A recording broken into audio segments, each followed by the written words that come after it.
Hello and welcome to another stream of Silent Hill to celebrate its 25th anniversary. The final game for my Rod-Legion-Ween October Marathon. Hey there, Afro. How's things? Damn, that's some quality for 1999.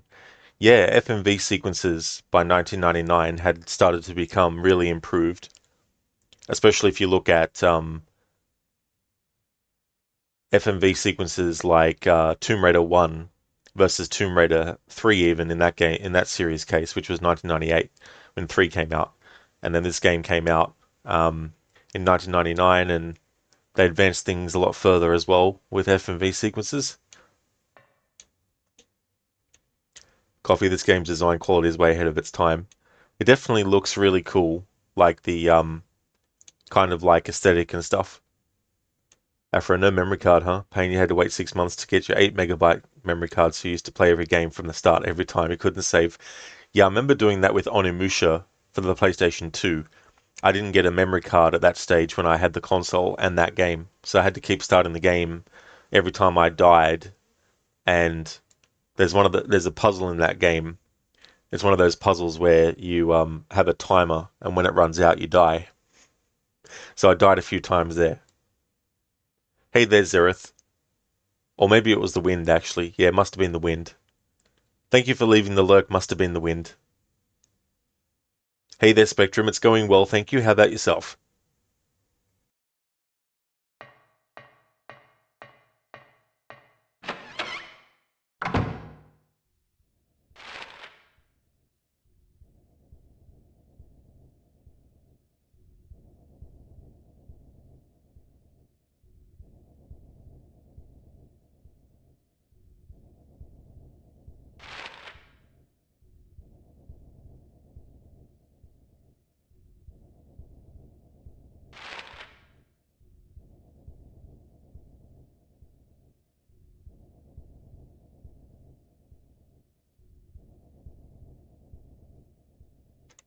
Afro, which was a really lapse of judgment on Sony's part. Like, did they maliciously didn't include a memory card? I wouldn't be surprised. They were like, we don't need to bundle a memory card. We want people to actually, pay extra on top. Spectrum going well. Guess you heard none of your quail eggs hatched, so you're trying again. Oh, that really sucks, Spectrum. Sorry to hear that that happened. That'd be very frustrating as well. That's unfortunate. I hope that next time is better.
Classroom key. The tag classroom key found hanging in the drain pipe on the roof.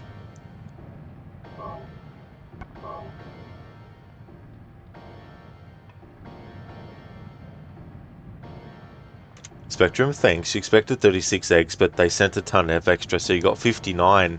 Oh, that is good that you got way more than you were expecting. Hopefully that will give you a lot more probability.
Spectrum, you got to build a lot more cages fast. Oh, that's definitely understandable to have to, you know.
Alright, I'm going to read this once I have the other part, because this part doesn't actually make sense if you haven't read the first part.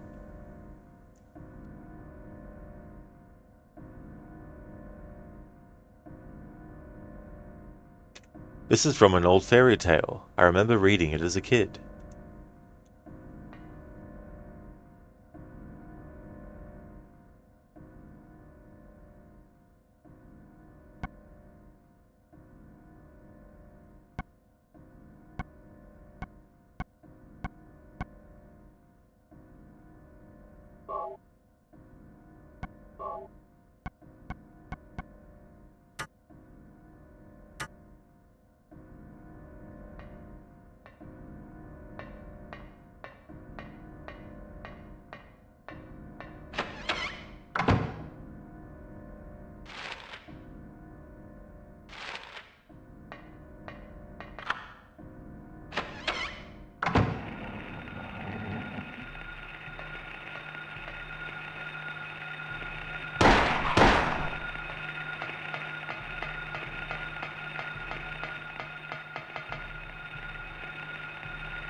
Hello there, Senny. Good day to you as well, dude. Welcome on in. It's going really good. I started this playthrough earlier in my first stream today. We're still very early in the game, but it's great to replay this game again. I think the last time I played it was 2 years ago now, maybe 3. So it's good to get to this game again. How's things going with you today?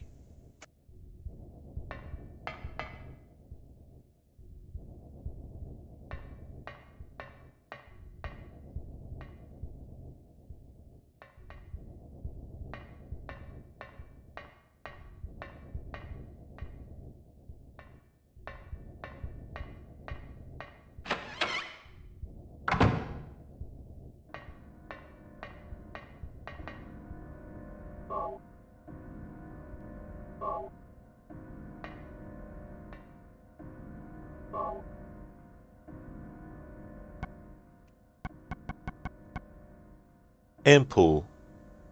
Relieve pain to recover stamina to high. Effect lasts for a while.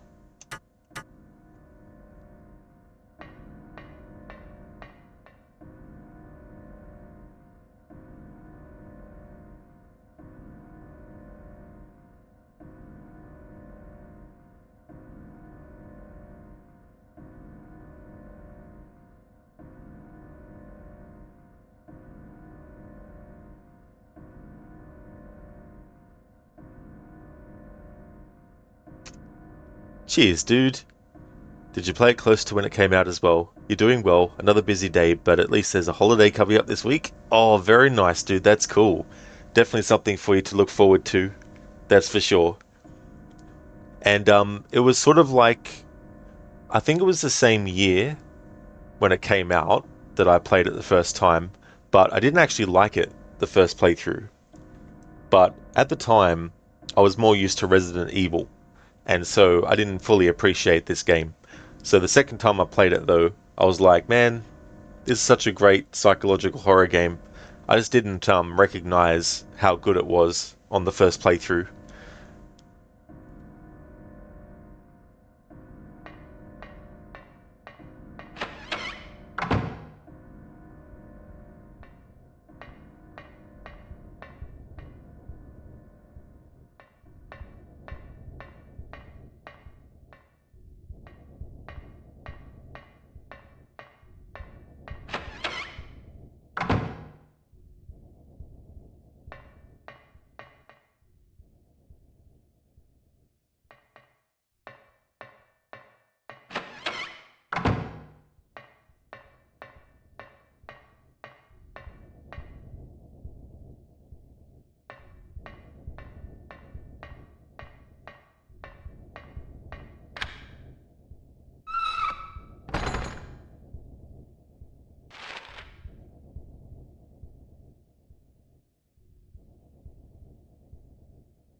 Hey there, Rosie, welcome.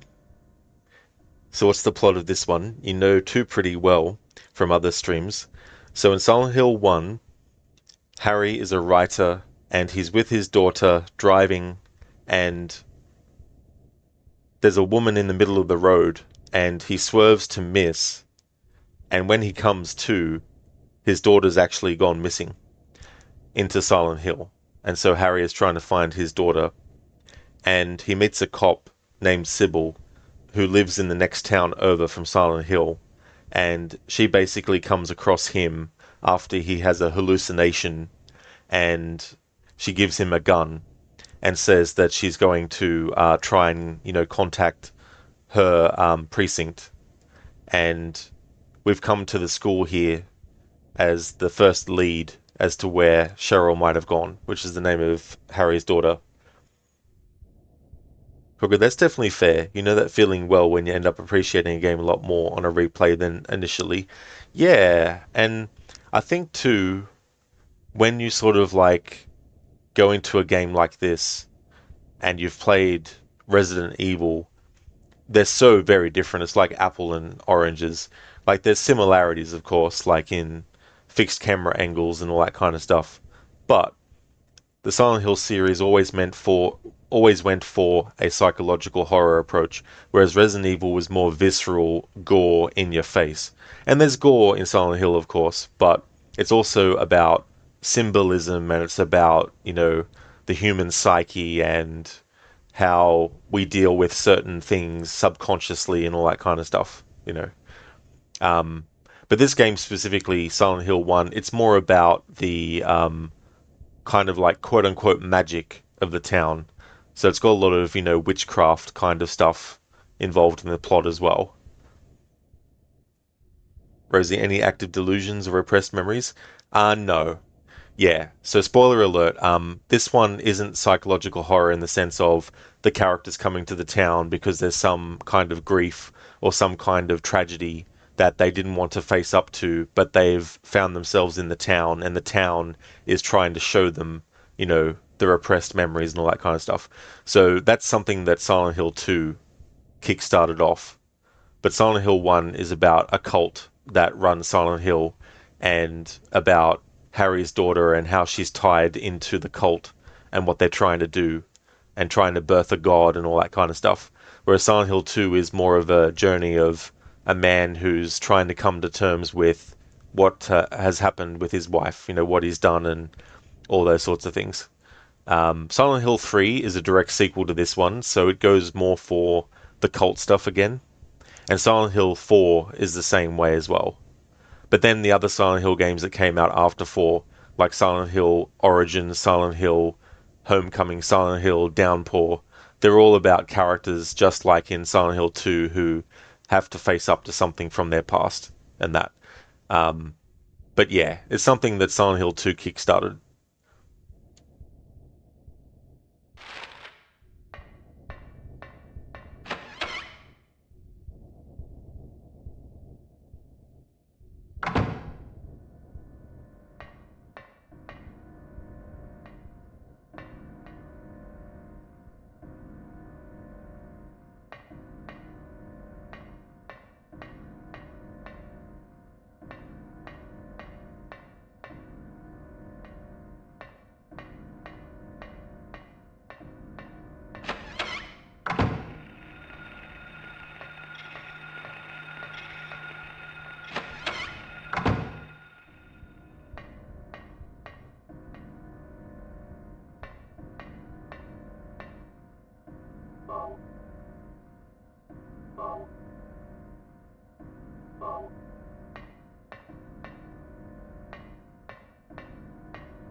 Spectrum, you rewatched the first Silent Hill movie last week. You forgot you'd seen it. Oh, yeah.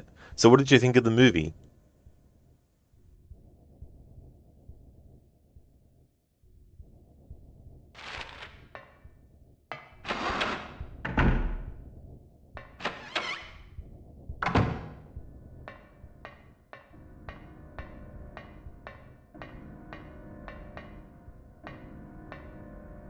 A headless doll is stuck to the wall.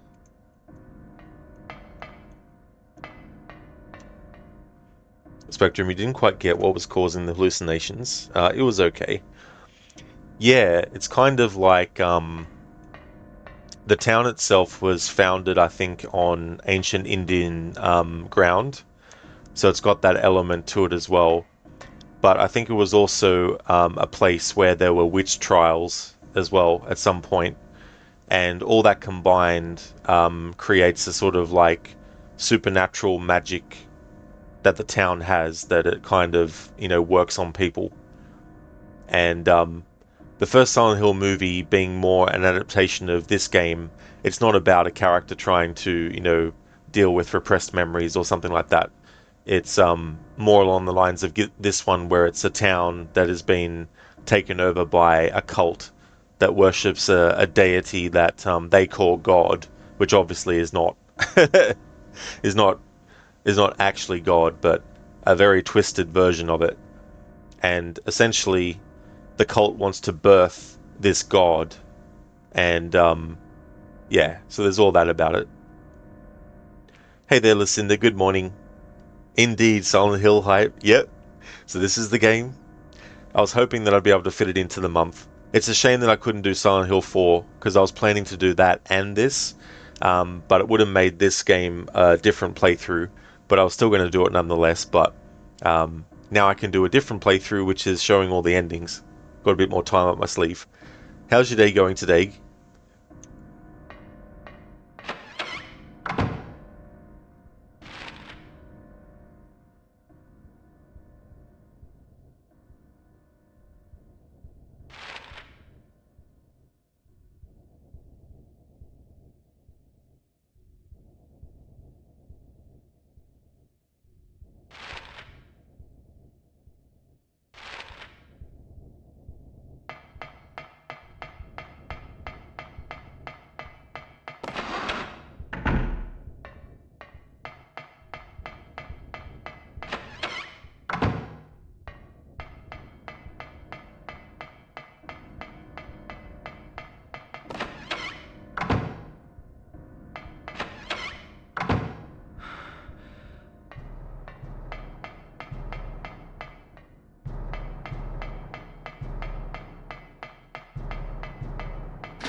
Hello there, Ishimura. How's it going? Hey Sheila, welcome back to another stream. I did, thanks dude. Yeah, I had a good break. It was good. Spectrum, you wanted to watch Silent Hill 2, but it wasn't available to you for free. Oh, that's fair enough, Spectrum. Yeah, the second movie's... It's a bit of a mess because the changes they made in adapting this first game with the first movie, combined with the fact that the second movie tries to do a direct sequel to the first movie with the husband of Rose, the husband of Rose trying to find where Sharon went. But it's also adapting Silent Hill 3's story, which is a direct sequel to this, but the changes that they made for the first movie adapting this game mean that it makes the adaptation of Silent Hill 3 as the second movie to be terrible. So it's all convoluted and a big mess as well. Listen, you're doing well, gearing up for the work week, but you slept well. Well, that's good. Glad to hear that you had a good sleep. That definitely does help a lot. You finished Silent Hill 2 Remake yesterday. You got one of the bad endings, but it was because you're trying to get additional dialogue between James and Maria all game, so it made you look like a terrible husband. Ah, I got you, Lucinda, yeah. Yeah, but hey, GG's on finishing the game. That's good.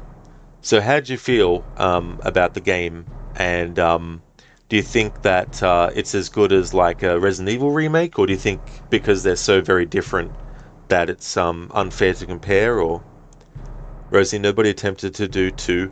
They didn't until recently. The director of the first movie, Christopher Gans, he's actually come back to do a second. Well, it'll be his second Silent Hill movie, but it's a direct adaptation of Silent Hill 2 instead of being related to the other movies that he did.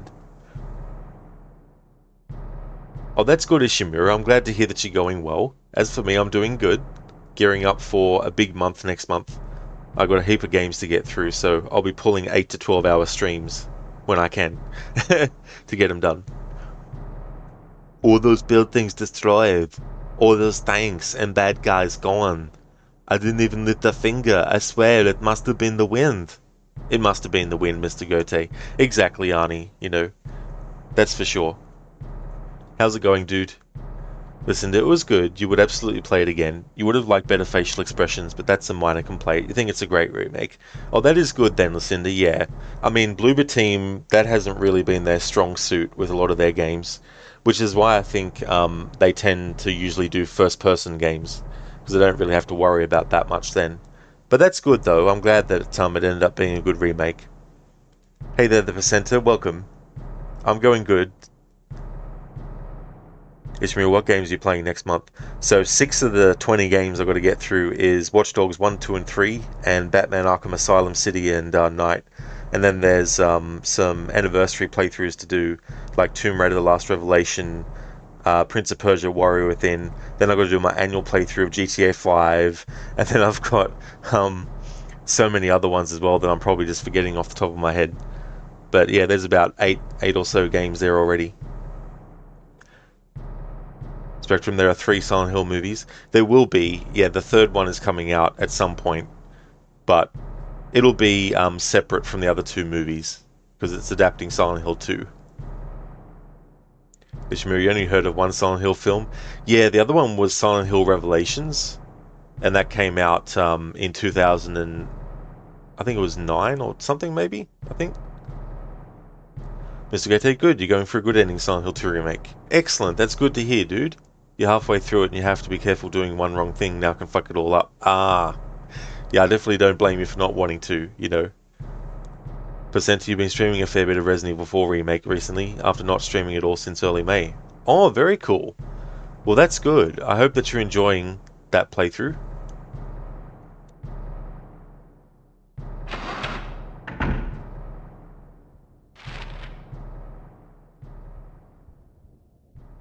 Yeah, Shamira, that's definitely a few different ones.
Listen, there's something you thought was strange was that you got the achievement for completing the game in less than 10 hours, which is just flat out wrong. You hit the 30-hour mark. Damn. Well, that's good though that you got the achievement. Spectrum, coffee time. How is there no coffee emote? That's a good question. Only a limited amount of emotes can be done.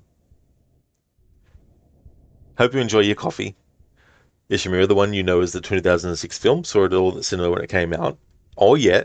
Yeah, I never got to see it at the movies. I saw it when it came out on DVD. Wicked, damn Batman games recently did Arkham City 90%, not moved to do DLC challenges for 100%, and now grinding Arkham Knight. Oh, I don't blame you, Wicked, for sure. Ishimura, young Kid Harrington was in Silent Hill Revelation. That's true, yeah, he was actually playing Vincent, which, I don't know. Vincent is a very specific kind of character, and I feel like you need a very unique actor to play him in live action. I haven't seen much of Kid Harrington stuff, so I don't know whether he'd be a good actor or not, but he's a very eccentric character, or he is in the game. In the movie, it makes. I think they made him into some generic kind of character thing. Hey there, Creant. How's things going?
I'm way too early for this, so I'll let it kill me.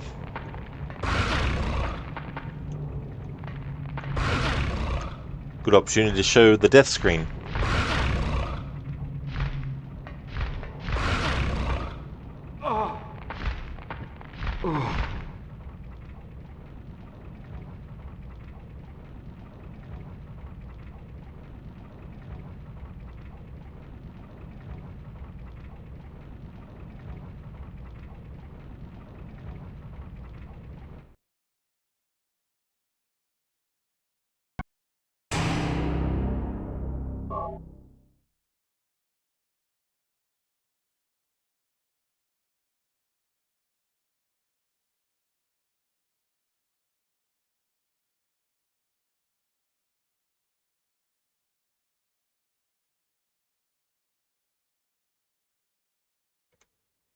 Creant, the first psychological horror game, or one of the firsts. That's what I like about the Silent Hill series. It went more for that. Listen, you had one of your longest chatting sessions of like an hour and 10 minutes before you started playing the game yesterday. Oh, nice. World record for yourself. Or personal best. Creant, this was impossible for you to complete when you were young. Hard difficult was a prerogative back then. Oh yeah, I don't blame you, Creant, for having a hard time with it, you know. There are some tricky parts. Hey, Mita, how's it going, dude? Welcome. Hey, Hypnotic. It's the game that got you into horror games. Oh, very nice. That's good. That's good that it did. There's stuff I have to redo, but that's okay, because there's some stuff that I missed.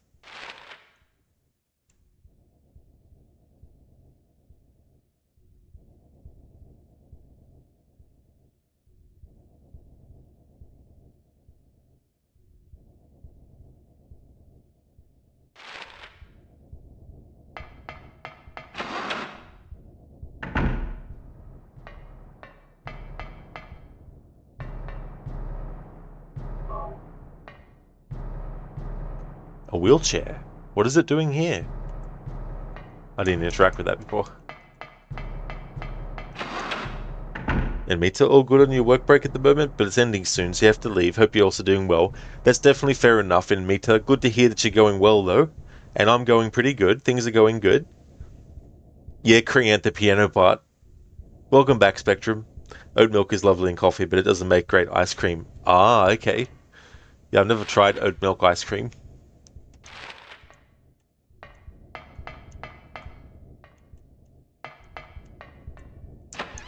Cheers, Mita. This is the final game for my Halloween month.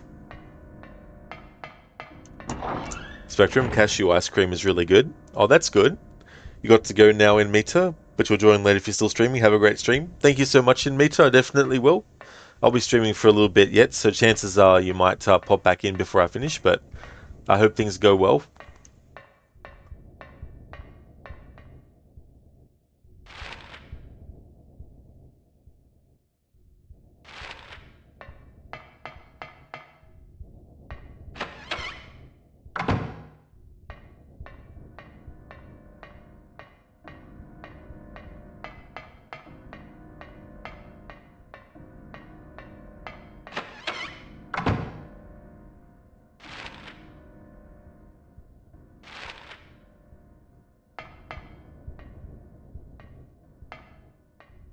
Thanks for leaving the lurk, Spectrum. Best of luck with your slide presentation.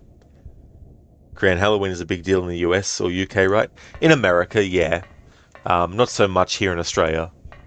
We sell stuff in the shops and things Halloween related, but And there's some people in the country that do trick or treating, but it's not a tradition or anything here.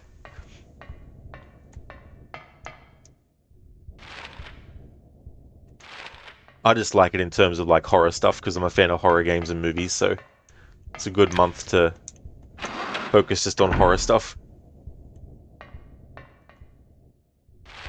No, Korean, no, not from the UK.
Never have Korean? No.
Here we go. This is where I didn't go before.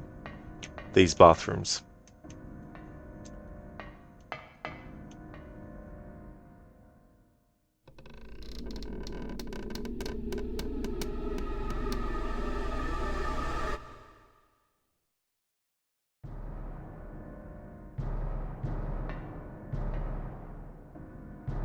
A hanging body.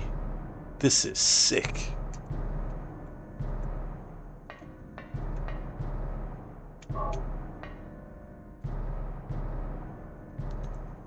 What the hell is it?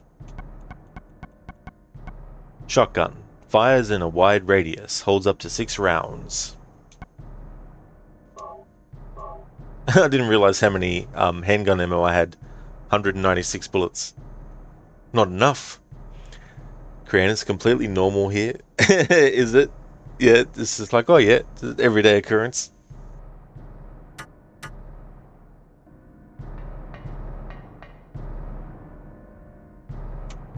Leonard Rhine.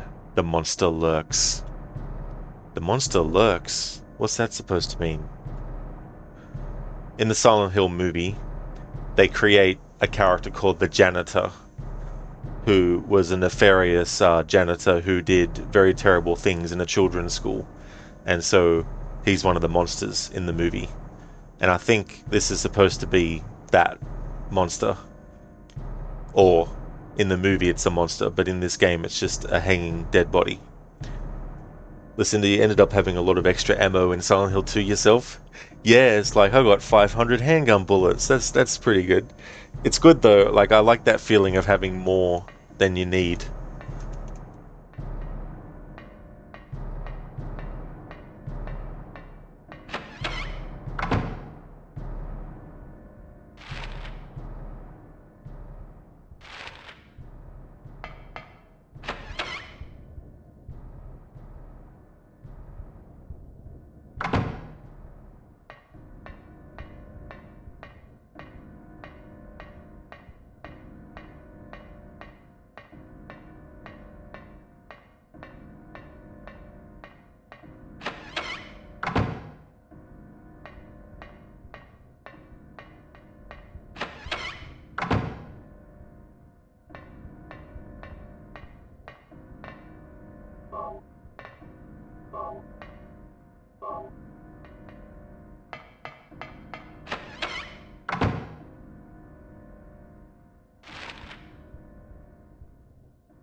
I'm starting to think that I'm confusing myself with Silent Hill 3, where there's two parts to the story. And now I just remembered because the third game, it deals with a princess and a monster. Whereas in this one, it just deals with an archer and a monster, but there's no first part to the story. That's why I'm going around in circles. Now that I've remembered that, I'm going to go back and read this thing that I was going to read before, but then I was like, oh, it won't make sense if you don't read the first part of it first. But I'm mixing myself up with the third game in the series.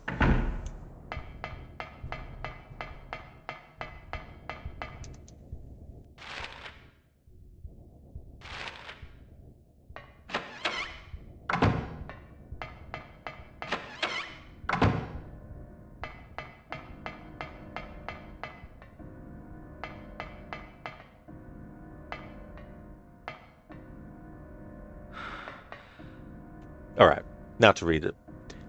Hearing this, the hunter armed with bow and arrow said, I will kill the lizard. But upon meeting his opponent, he held back, taunting, Who's afraid of a reptile? At this, the furious lizard hissed, I'll swallow you up in a single bite. Then the huge creature attacked, jaws opened wide. This was what the man wanted. Calmly drawing his bow, he shot into the lizard's gaping mouth. Effortlessly the arrow flew, piercing the defenseless maw, and the lizard fell down dead. This is from an old fairy tale. I remember reading it as a kid. Alright, so now to fight the boss.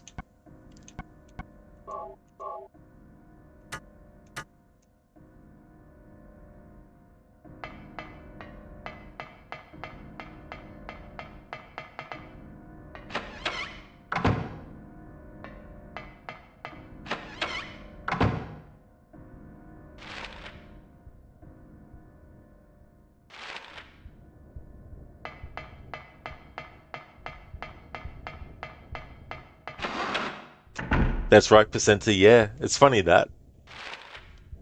I was thinking, okay, what voice can I use for the lizard? And I thought, oh, well, I'll just do the Gollum impression for it.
These fucking enemies, I tell you what, they're really fucking pissing me off.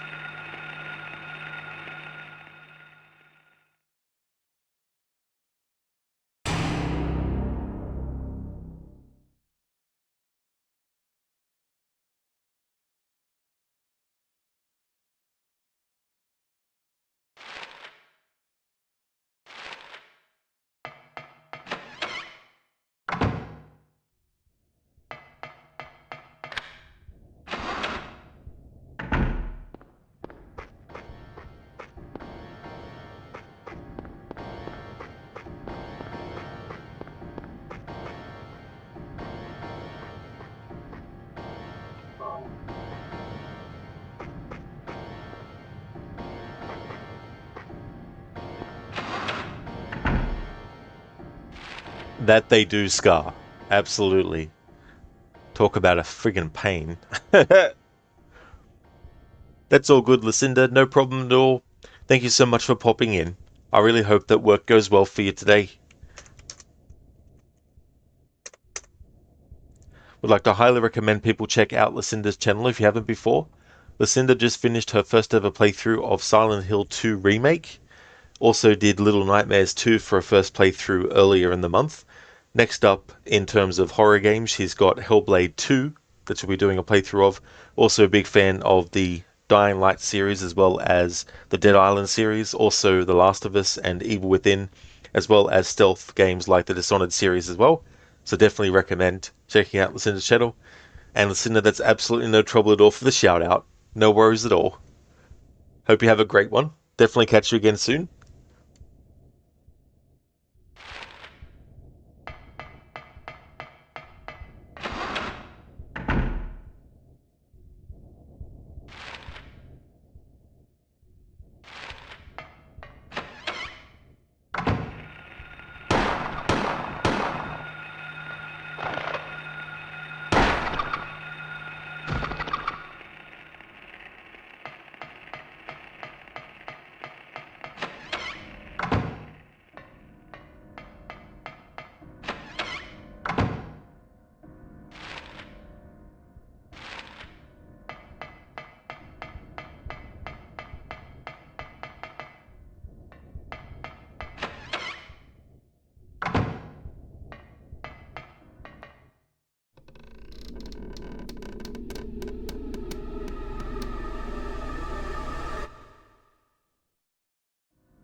And nice one, Hypnotic. Silent Hill Scare Bears.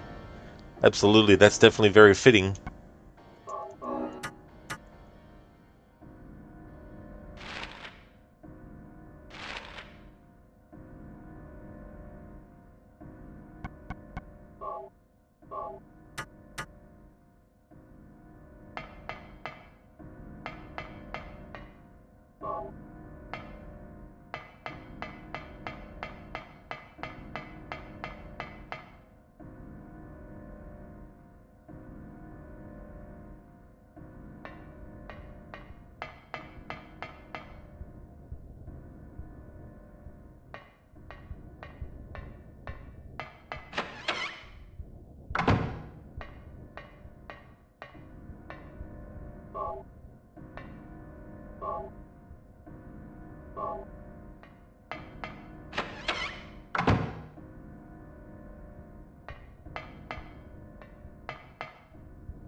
That's absolutely no trouble at all, Sheila. Thank you so much for being here. I really hope that work goes well for you.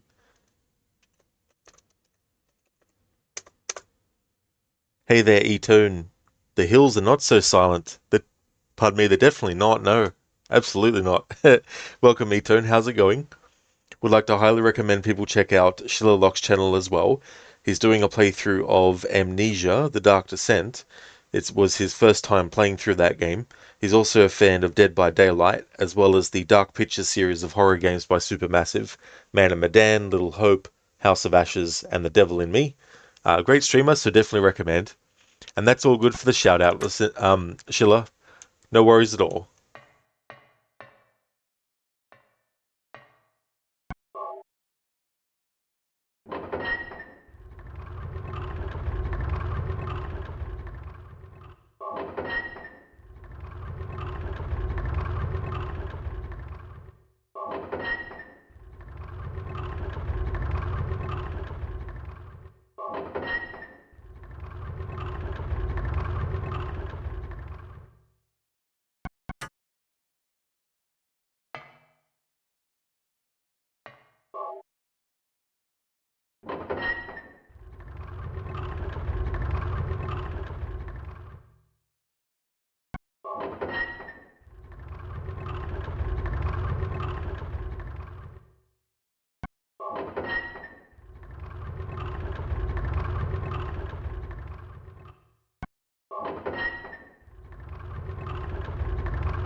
Huh?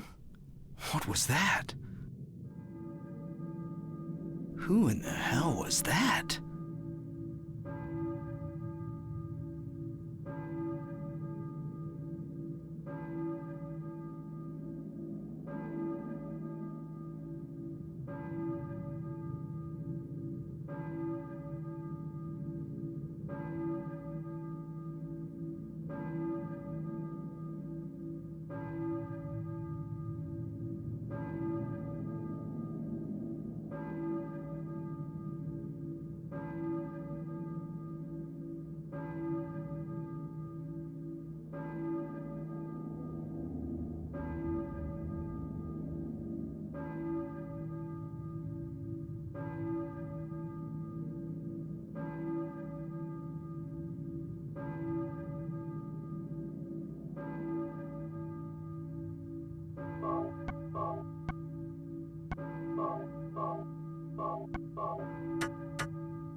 K. Gordon key. The tag says K. Gordon, found in the school's boiler room.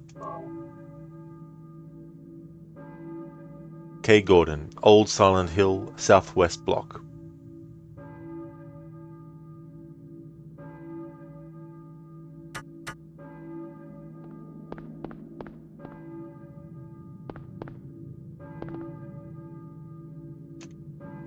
The boiler is off. It appears to be broken.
Hey, Ogorki, welcome.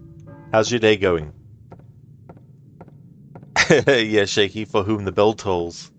Boing, bong, bong, bong. Oh, that's great, Ogorki, that's cool. Glad to hear that you're going good.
Yeah, Ogorki.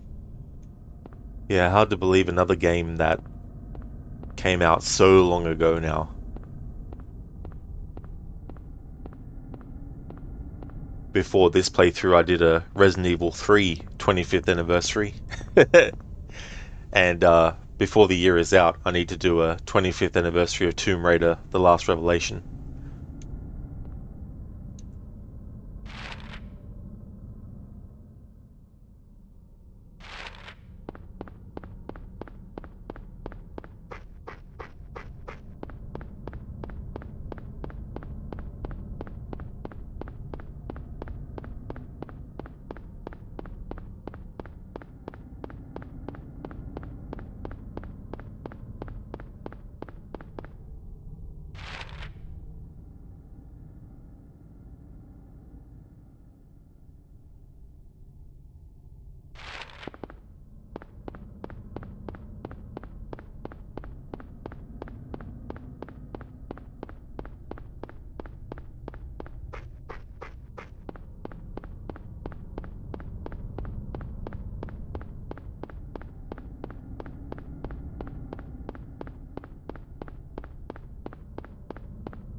It looks like it's snowing diamonds.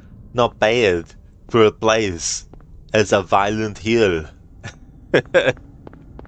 Nice one, Scar. Thanks for redeeming that. Violent hill. Then you could have like violins hill. Violence and violins.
Scar, yeah, works, words specifically chosen for Arnie's voice. Absolutely.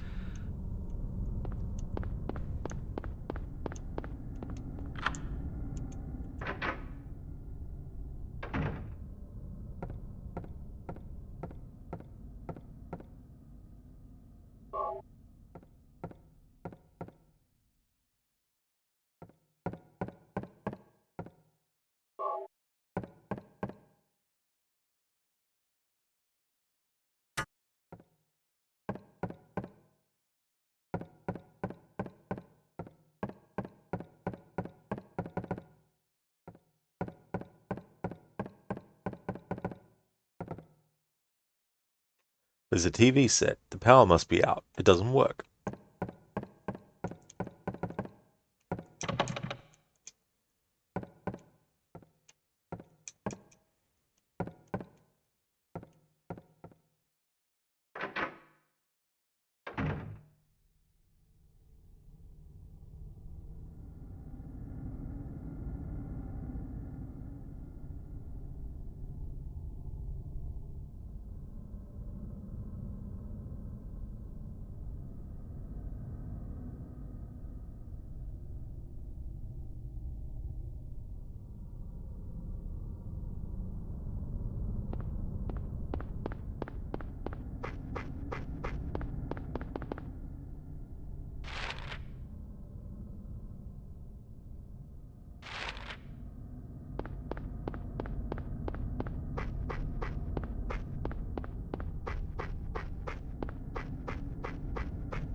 Hello there, Biko. Welcome.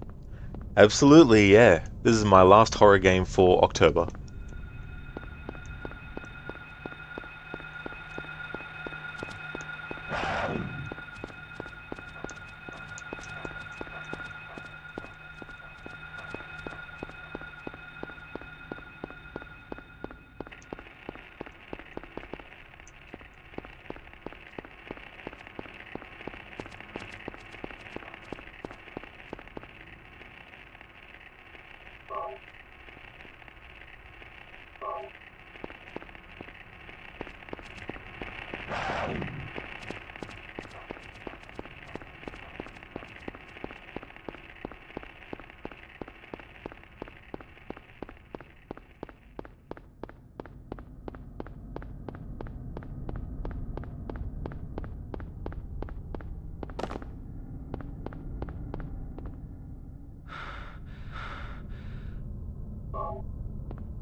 Biko, yay, and what game are you playing next? Watch Dogs, is it you said, but with sound?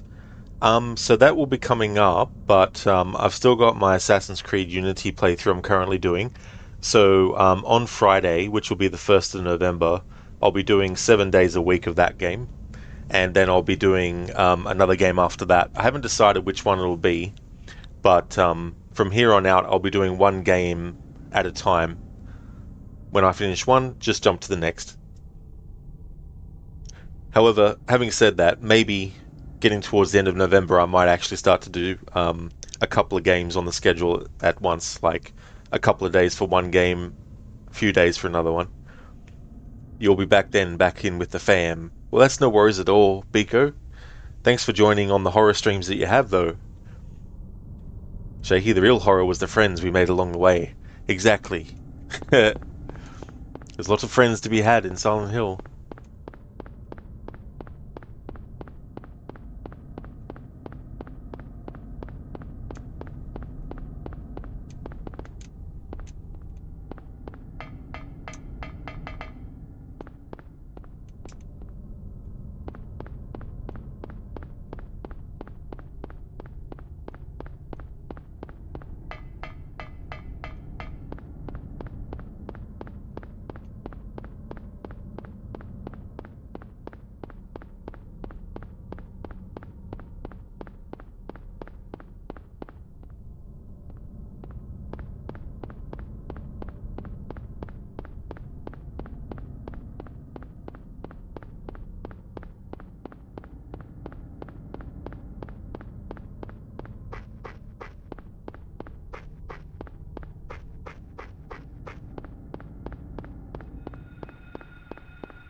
Balkan Church.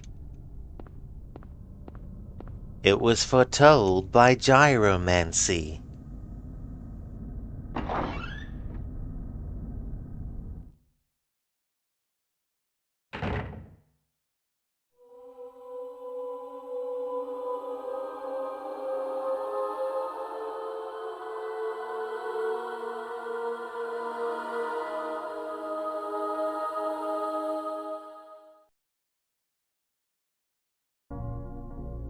Were you ringing that bell?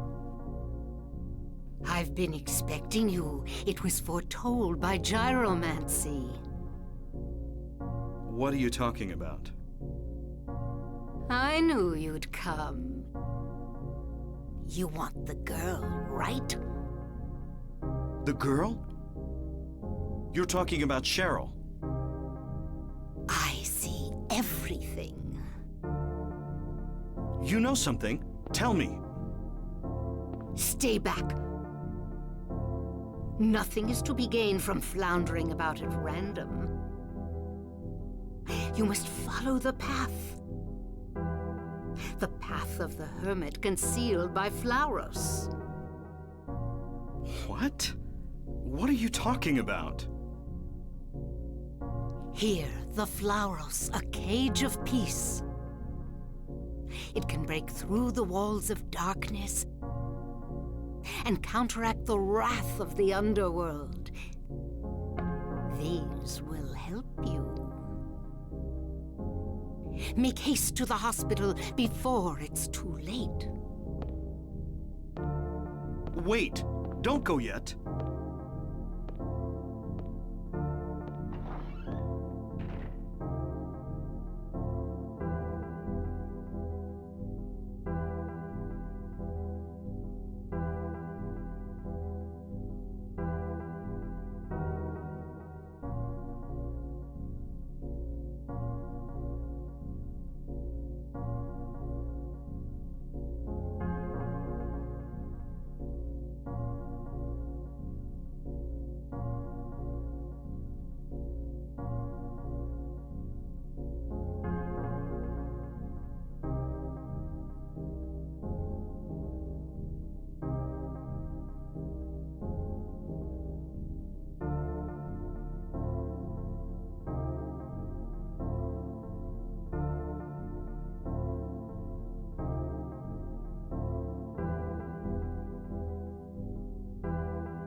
Alright, that music's looped well and truly, and that is Dahlia.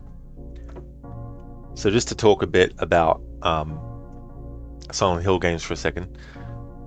So Silent Hill Origins, which is a prequel to this game, it shows you various characters that we meet in this, but earlier. Don't know how many years, I can't remember. Probably 7 years earlier, I think. And the way that they have Dahlia, she just wears like, you know, a jacket and she's got her hair down and everything like that. Which, granted, obviously, she's not going to wear the same clothes every single day of her life. But,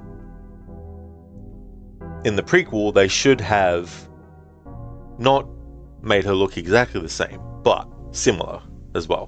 Because it's pretty anachronistic, because it's kind of like she wears like a very casual, like trendy kind of jacket coat thing, you know, which is very different to how we see her here as well. And spoiler alert, she's actually lying to Harry about certain things, but Harry doesn't know that yet as well. And we'll meet Dahlia again, and there's some other characters too that we meet. Lisa in the hospital, Michael Kaufman as well, and these are characters that end up being in the prequel Silent Hill Origins as well. It's kind of like a bit of an uneven prequel. Like, it does some good things in terms of connecting it properly to the first game, but then there's some questionable things where it's like, that doesn't really quite match what we know to be true in Silent Hill 1. It's not a bad, like, terrible, atrocious game or anything, but Silent Hill Origins is probably one of the games in the series I would say is probably not that great. It's got some good things about it, but it could have easily been called something else and had the same story, and it would have been, you know, fine as well. But of the newer games that they did, Homecoming was the one that I liked the most, but the best games in the series, I feel, are the first 4. Hey Ave, welcome on in. I'm doing good today, how about yourself? Shaky Gyromancy would be a good name for a Greek restaurant. Gyromancy. Everyone goes to Gyromancy. It was foretold by it.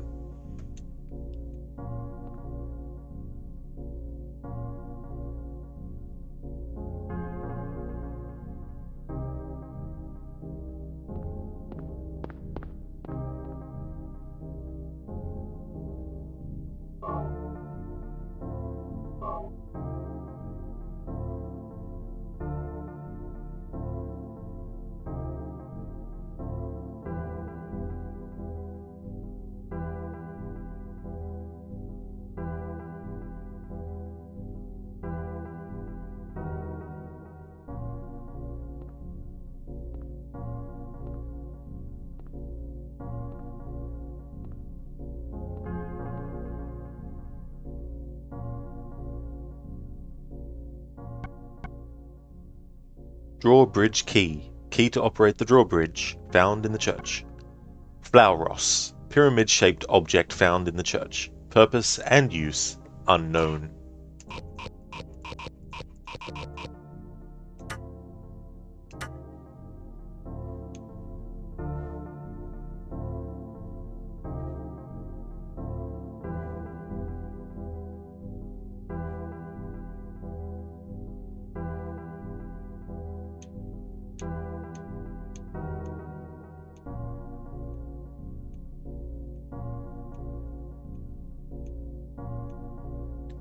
Shaky, did you ever figure out your tech issue with Silent Hill 4?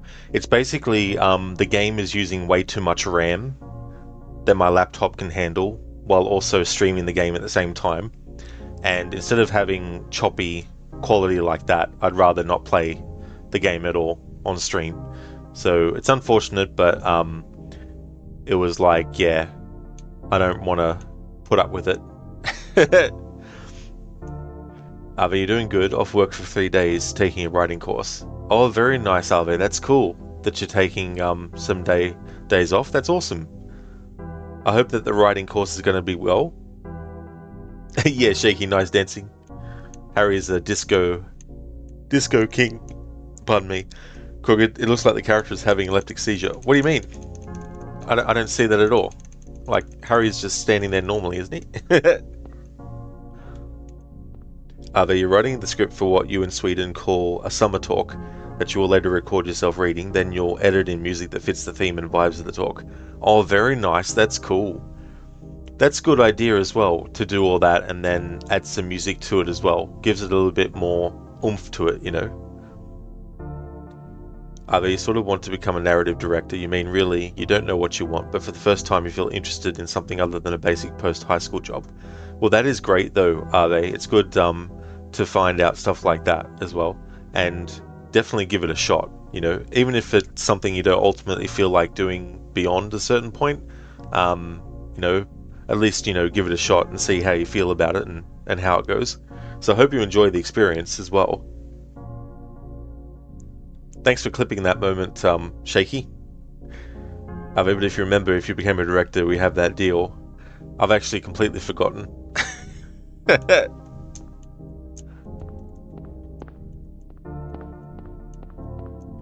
There's a candle stand. Nothing unusual. There's a picture on the wall. Nothing special. Tell the artist that, Harry. The artist would be like, what do you mean it's not special?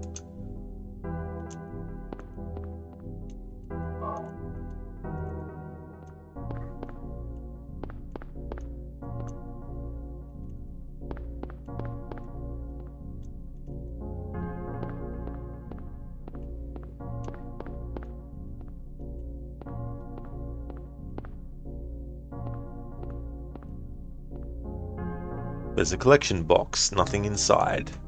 That's pretty stingy then, Harry. I just remembered Crocodiles, that character in Disco Elysium. Harry? There's some things we need to go over with, Harry. Now sit down. This might be difficult for you to hear. You know that. You've forgotten what it was, but you had some sort of good idea for a game, and you said if you become a director, we can collab.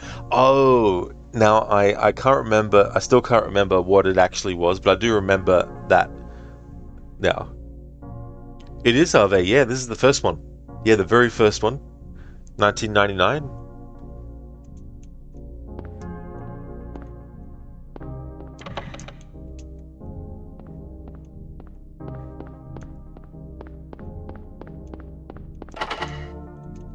It won't open. It must be locked from the other side.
There is a rock drill. There is no gasoline. Can't use it.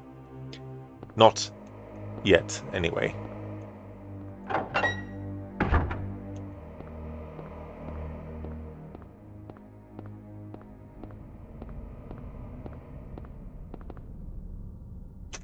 Orridge Bridge, control room.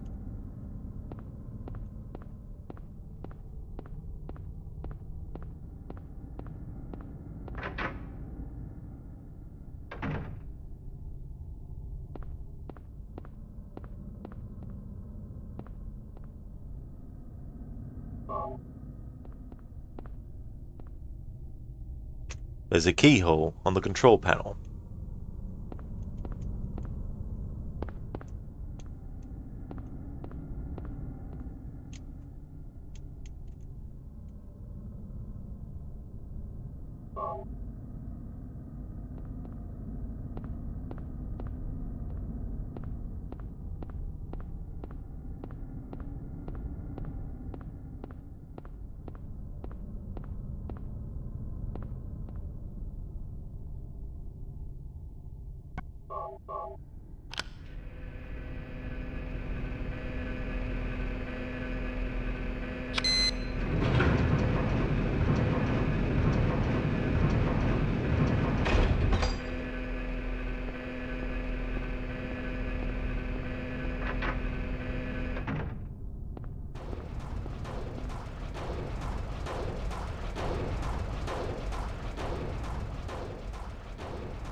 Scar, it sounds like the intro of a Michael Jackson song. Then, ooh!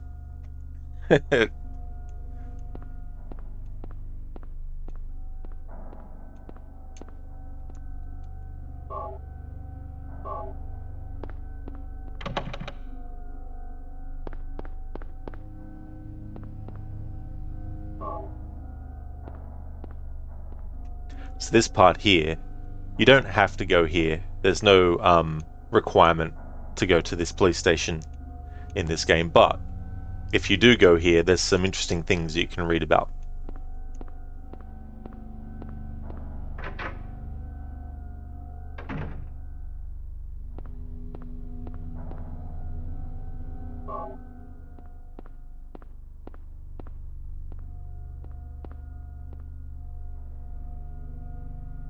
There's something on it. Product only available in selected areas of Silent Hill. Raw material is White Claudia, a plant peculiar to the region. Manufactured here. Dealer Eagles manufacturer. So this element may make one think maybe all this whole thing is a drug hallucination. White Claudia being the drug in question, and that the town is hooked on it, and that the cult is using it as well. Which is true, like the cult is using it, but I mean to say, if you were playing this for the first time, you might think, oh, maybe all this is just some, drug-induced hallucination or something.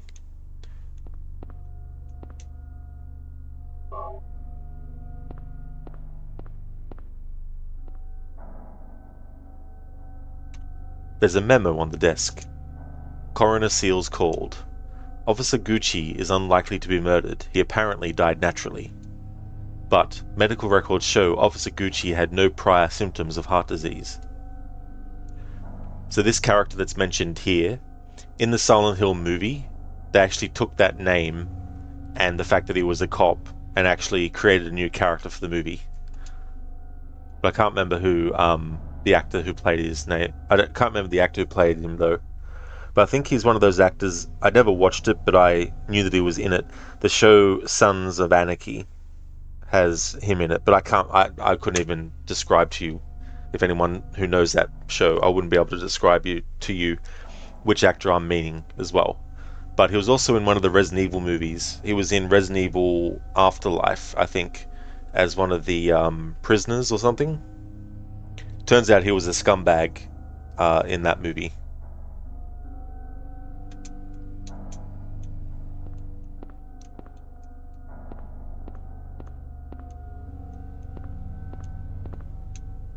Nothing helpful. This element of the music that was with the other, I don't know if that was playing when I stopped earlier to listen to it, but I'll just cover that now.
Scar, Officer Thomas Gucci? That might be the character's first name in that movie. It's been a very long time since I saw that one.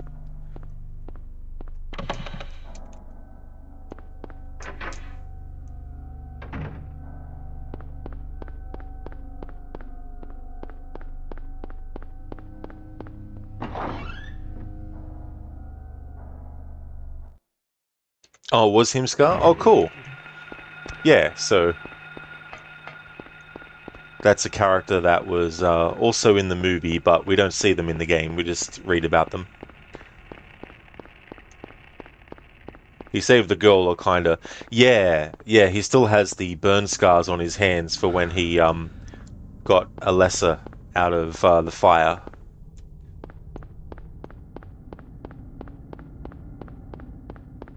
Hey, Bioshock. How's things? Hey, Daniel. Welcome on in. How are you today? Yeah, things are going well, dude. Having a good time with this game. Can't believe it's another game celebrating its 25th anniversary.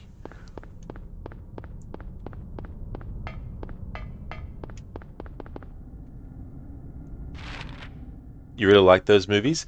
I like the first one. I never saw the second one, but I watched reviews and story analysis of it, and I was like, I'll just stick with the first movie. It seemed really complicated and convoluted, adapting the third game, but also doing a direct sequel to the first movie and stuff. But I really like the first movie though, as like it's not perfect, but it's one of the better video game movies. You've been watching some horror movies recently. It feels like you're immune to them due to your many horror game playthroughs. Have you felt something like that? Oh, are they? Absolutely. Yeah, horror movies and games, like, they don't scare me. When I first got into horror, I was about 12 years old, and it was the Nightmare on Elm Street movie, the first one. And that scared the fucking shit out of me. So much so that months afterwards, even thinking about the movie made me feel sick to my stomach. But as time went on, I got used to horror movies and stuff, and that's never happened ever again since then. Um, so whether a game or a movie is scary is something that I can't really judge. But what I can judge is if it's got a great atmosphere, if it's really creepy, if I like the music, if I like how the characters are sort of like done, what scenario they're in, things like that. The music is a really big thing as well. But yeah,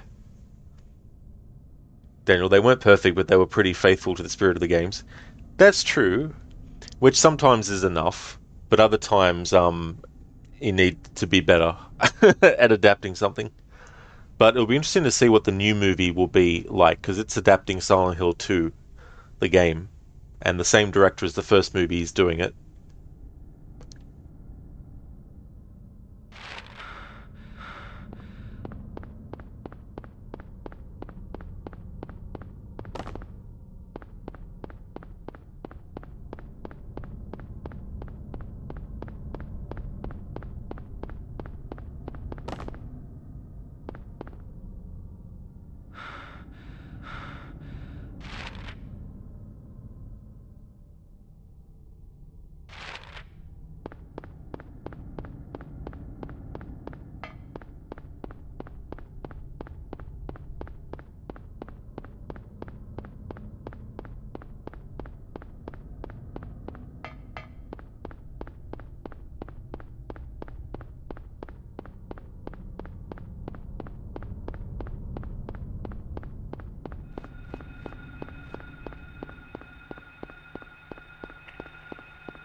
The Green Lion.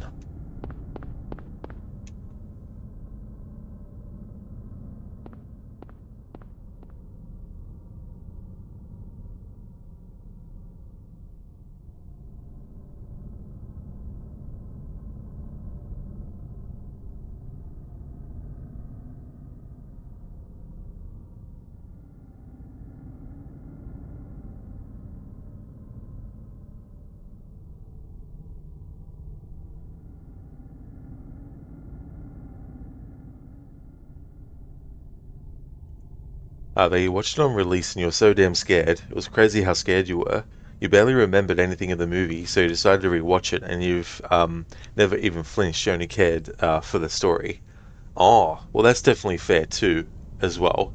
Um, but yeah, sometimes you can get caught off guard in movies like that too. Then, you'll contrast with the Resident Evil movies. You'll see what I mean. Yeah, yeah, the Resident Evil movies. They're something else as well. I feel like back when there was only the first movie, they could have salvaged it by doing a follow up that told a parallel story to Resident Evil 2 and 3. And so you'd have Jill and Leon and Chris going through the experiences that they go through in those games, but we never actually have Alice meet them. They never interact. Maybe have Alice from a distance see them doing something, but then not engaging with them. Like have her with her own mission where she can't afford to be seen by too many people. They could have done something like that. Then that way they could have honored the games without ruining the characters from the games. Would have been cool to have like things happen, you know, like that scene in Resident Evil 2 where the helicopter gets shot down accidentally. Like Alice could see the helicopter flying towards the police precinct, perhaps, just things like that. You feel the games like Resident Evil 7, 2 Remake, The Last of Us Part 2, Alien Isolation, even Silent Hill 2 Remake have made you immune to scares that aren't video game scares. When you watch a horror movie and a chase or something begins, there's no tension because you don't control the movie, you just watch it. Yeah, I mean, that's definitely fair too, as well, because, like, when you're watching something, you don't have to worry about performing well. When you're playing a video game and you're experiencing the world of the game, you also need to be able to perform as the player controlling the character to be, so when you're just watching a movie, you can just sit back and you don't have to worry about that. Then you can sort of like just focus on whatever you're seeing. Daniel, you may be biased though. Silent Hill is your favorite survival horror series, and Silent Hill 3 is your favorite. I don't blame you, Daniel. I like Silent Hill 3 a lot. My favorite's still 2, but I also really like Silent Hill 1, 3, and also 4 as well. Probably 4 out of the first 4 games, I'd say, is probably the one that I'd put at the bottom. But if I had to rank them, I'd go Silent Hill 2, 3, 1, and then 4 out of those ones. And all 4 of those, I rate them higher than the other games that came out afterwards. But within those games, I'd probably say I liked Homecoming the best, and maybe Origins after that. Shattered Memories wasn't too bad. It was definitely better than Downpour, but Downpour would be the one that I'd put very last. But you sort of want to try out Alan Wake 2 and 1. Would you recommend them? Yeah, I definitely would, Ave. Alan Wake 2 is very different, not just graphically, obviously, but the way that Alan controls and all that kind of stuff. So it'd probably be definitely good to play Alan Wake 1. Not only because it takes place before, but also because then you'll at least get used to the way that Alan Wake 1 controls, and then when you play the second one, because it's very different anyway, you won't have that thing where it's kind of like the other way around, It'd be like going from modern controls to old controls. You watched it. You should have written to clarify. Oh, it was, you were like 11 or 12 when it released. Was it 2017? Yeah, they did 2 parts. I think they came out the same year, or maybe there was like a few months difference between them. But I didn't mind that movie. I think they did a series adaptation, like a prequel, set in Derry, but I can't remember when it's coming out. Daniel, the only good thing about the Resident movies was Mike Epps as the comic relief. Oh yeah. Isn't he the character where it's like, where'd you learn how to drive? Or no, doesn't he say GTA motherfucker or something? Is that the character I'm thinking of? Hey there, Extreme. Alan Wake indeed. Dun dun dun dun. Bum bum bum bum. Dr. Darling, Alan Wake in this channel? Never. Yeah, I've never played that game before. What's this thing? What's your name in reference to, Dr. Darling? It's not Alan Wake 1 related, but Control. Orange Peel. Oh, it is Daniel? Oh, there we go. My memory actually worked on that one. That's cool. They should do a TV series or movie that is an adaptation of like Resident Evil 1 to 3. If it's a movie, they could split it up into each game. If it's a show, they could make one season 1 and another season 2 and 3. Oh, exactly. Yeah, it's a shame they didn't do that because they could have done that, but they didn't do that. Instead, they did a series that was set in the future, but also the past. I don't know, it just seemed a bit weird. It's like it's simple. Okay, you look at Resident Evil 1. You have a mansion filled with zombies and other undead creatures as a result of the T-virus. You have a group of characters with weapons. You have an underground laboratory under the mansion. How hard is it to make that into a movie? Oh, we need to reinvent the wheel, we need to make this convoluted. It's like, no, you don't. Like, there's plenty of movies that are sort of like, B grade, set in a single location movies that are done really well. If that can be done and not adapting anything that's like that, then surely when you're adapting something like that, you can do it. It's very basic stuff. It's like it's not rocket science. It's like a Doom movie that should be simple, but they've failed twice. It's like, did someone say Orange Peel? You feel Resident Evil 1 would make a great horror movie show? Oh, exactly, Ave, it would. Yeah. Daniel, the series was terrible, but to be fair, Resi has always been a B-movie cheese fest, and we love it for that. Well, that is true, yeah. And that's the thing, like, it can work in its favor too, but it can also be a detriment. It just depends, really, as well. But that's why the acting fits so well in the original, because and whether it was intended to be like that or not, it still fits because it's like, look, at the end of the day, if you're going to go see a horror movie, is the acting really that important? Like, overall, like, does it have to be a masterclass in acting? Not really. Can you have horror movies that have great acting? Of course. Should you strive to have great acting? Yeah. But if it doesn't, if it's more about the spectacle, a zombie movie, it's more about the zombies and the gore, and the violence of shooting the zombies and killing the zombies. If the acting's terrible, it doesn't really matter. How many slasher movies are made where the acting isn't important? The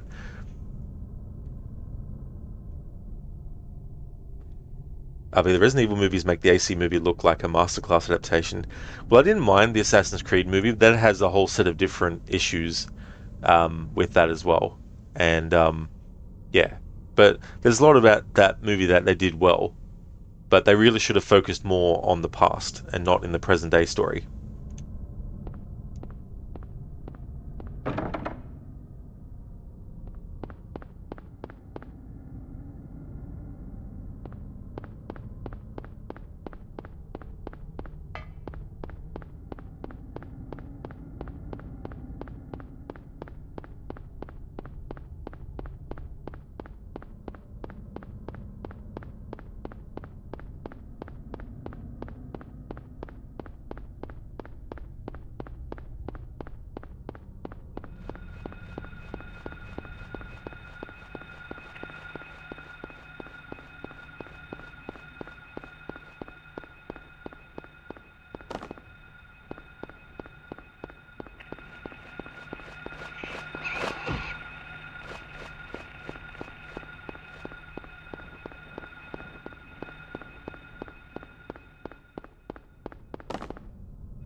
Hold it! Stop! Don't shoot! Wait! I'm not here to fight. My name is Harry Mason. I'm in town on vacation. Thank God, another human being. Do you work here? I'm Dr. Michael Kaufman. I work at this hospital. So maybe you can tell me what's going on. I really can't say. I was taking a nap in the staff room. When I woke up, it was like this. Everyone seems to have disappeared. And it's snowing out, this time of year. Something's gone seriously wrong. Did you see those monsters? Have you ever seen such aberrations? Ever even heard of such things? You and I both know creatures like that don't exist. Yeah. Have you seen a little girl anywhere? I'm looking for my daughter. She's only 7, short, black hair. She's missing. I'm sorry. But with all those monsters around, I highly doubt that she's... Sorry, I didn't mean to alarm you. Your wife, she's here with you? She died 4 years ago. Now it's just me and my daughter. I see. I'm sorry. Well, I'd better be going. I can't just sit around here doing nothing. So long. Good luck out there.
There's a whiteboard, nothing special written here.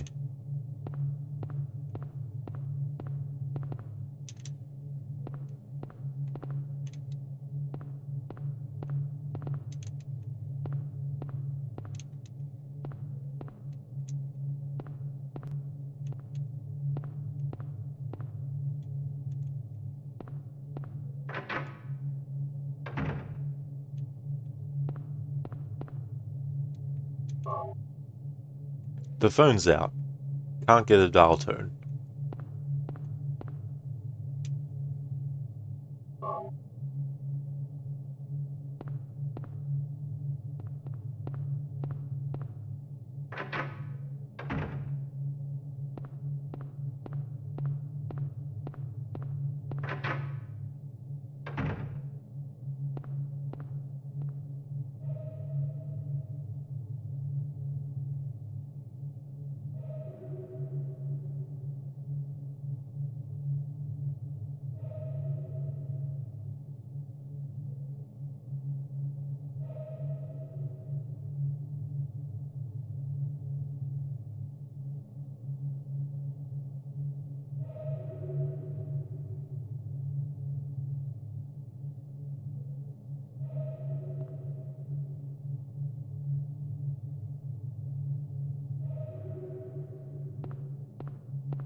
There is a newspaper. This article's been clipped out.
Oh shit, I just realized Harry's health.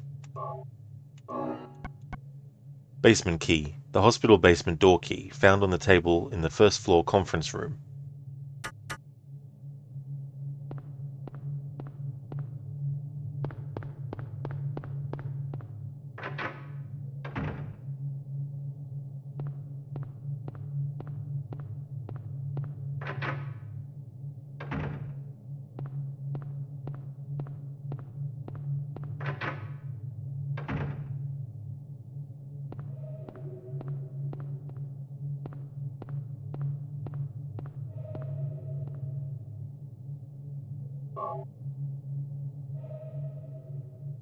Plastic bottle. Empty bottle found in the kitchen of the hospital.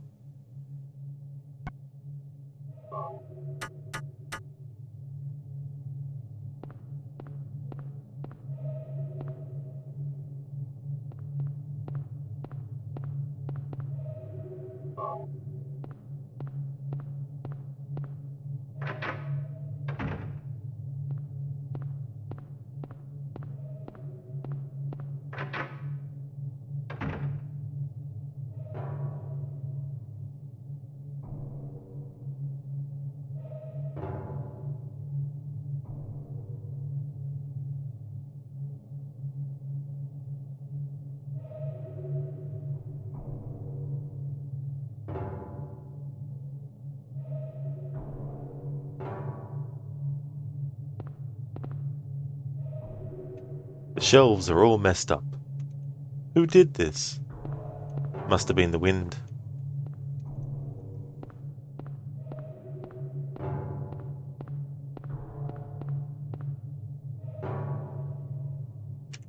A glass vial lies shattered. It's not just broken, it's been smashed to bits.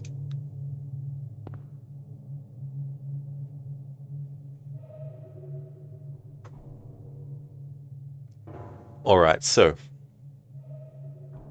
with this game and the different endings, there's a couple of quests that you need to do or not do, or you need to do in one way or the other to get certain endings. So the first quest is related to saving Dr. Kaufman, so the guy that we just met in the playthrough. You need to visit Annie's bar in the resort area to save him. You need to pick up the Kaufman key, and there's a receipt as well. There's a code on the receipt, and you need to use that code to enter the Indian Runner Motel. And then there's a code for the Norman Motel, and then you need to get the magnet, and then you need to use the Kaufman key in Motel Room 3. Then you need to get the motorbike key, use the motorbike key to get the gas tank and the glass vial. So you got all that with Kaufman, is the first quest related to endings. Then you have quest 2, which is saving Sybil. So you need to get the plastic bottle in the first floor kitchen of the hospital, which we've just done. You need to use the plastic bottle to get the unknown liquid, which I'm about to do. And then you need to save Sybil in the boss fight with her by using the unknown liquid on her. So they're the two quests, and they're the two characters that whatever ending you'll get will depend on your choices related to those characters as well. So what I want to do is I want to actually get the bad plus ending first, then the bad ending, then in the middle I want to do the UFO ending, and then I want to do good ending and then good plus, end on good plus. So the first ending that I'm going for is bad plus. So when it comes to the things with Kaufman and Sybil, so the bad plus, I need to make sure that I do not get the vial in the resort area. And I need to make sure that I get the unknown liquid, and I need to save Sybil with it as well. So getting this liquid will ensure that when I get to that point in the game, using it will save Sybil. But I don't have to worry about getting the vial and everything in the resort area with Dr. Kaufman. Hey, you're just Daniel. You like the Silent Hill games that you've played, 1 and 2, and definitely 2, but you're not sure. You like multiple endings and some of the absolutely bonkers puzzles.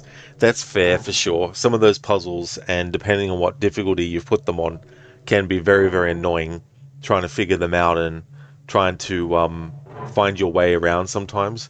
But that's cool that you've played 1 and 2 and that you like them as well. Which one would you say you want to try next out of all the ones? Because there's so many that there are.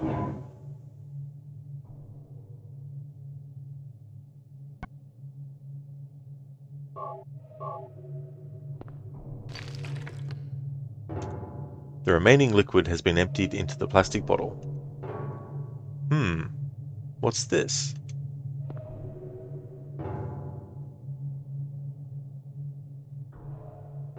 Unknown liquid. Red liquid found in a broken vial in the hospital director's room. Daniel Wolf, you did everything right except saving Sybil. Who could have predicted they'd need to use this liquid on her? Exactly, Daniel. It's one of those things that happens pretty early in the game, really. Like, it might have taken you a while to get to this point in the game, but overall, there's still a lot left to do. And so this thing being done now is so early that people might not think anything of it either as well. I'm just Daniel. You think you'll only ever play 1 to 4. That's definitely a good amount of games to cover, you know, because the other ones, like they vary up and down. But the first 4 would probably be the most solid entries, I'd say.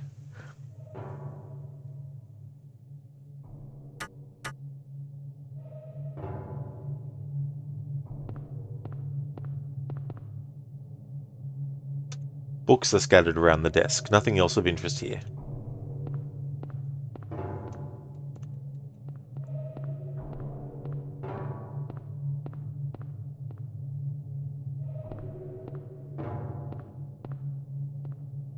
I'm just Daniel. I also heard Book of Memories was good, so maybe that one too. Apparently can't spell. Oh, that's all good. Yeah, that's one I haven't played. That one being like a dungeon crawler game. I'm not really into that kind of genre. So I never touched that one. But I think that came out in 2012, or maybe not. I can't remember now, actually, to be honest. Now that I think about it.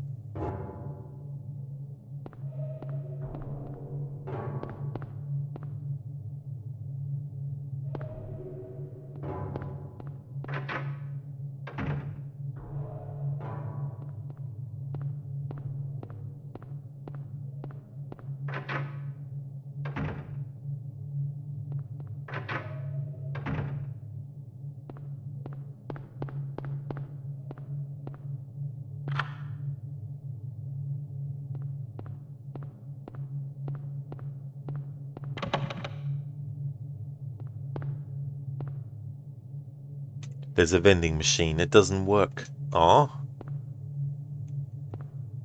Geez, they're really, really getting behind in Silent Hill to not have one of those vending machines working. It's like, what the hell are you doing?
There's a little detail I like too.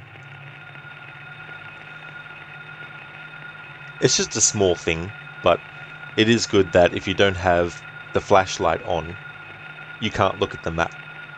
Too dark to look at the map here.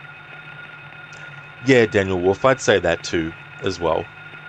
And I think they're the purest Silent Hill games as well, overall. It's kind of like that thing where after a while, it's very difficult to use the same combination of things and make it work as well. And to try and not just make it a, episode of the week or something. Because the idea of having a character, it's not in this game, of course, but the idea of a character working through their grief and, coming to terms, like, all that kind of stuff, like, you can do it well 100 times, maybe, but in a long-running series, sometimes it gets a bit long in the tooth as well. And there's just some game series where it's like, they should have ended it a while ago, But yeah, I'd say the first 4 games are really solid. They're probably the purest Silent Hill games. And then after that, it's just sort of like, the kind of thing that happens with franchises later on in their life, where you can still get some good ones, but you can also get some bad ones that start to tarnish the overall series as well.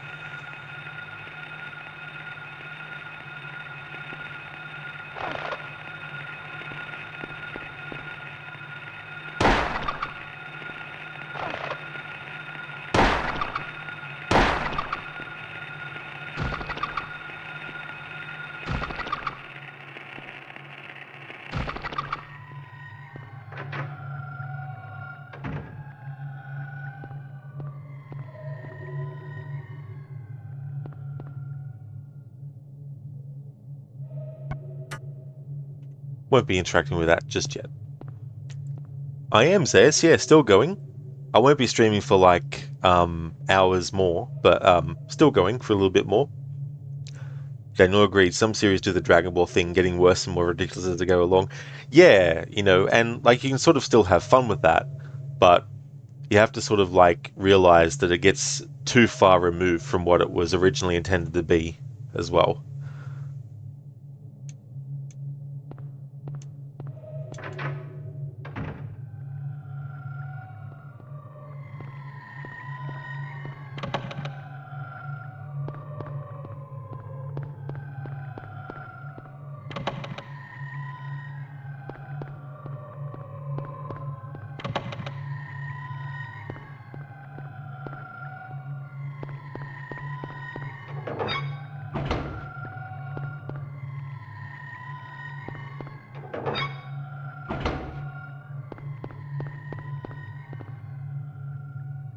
The elevator doesn't appear to be working.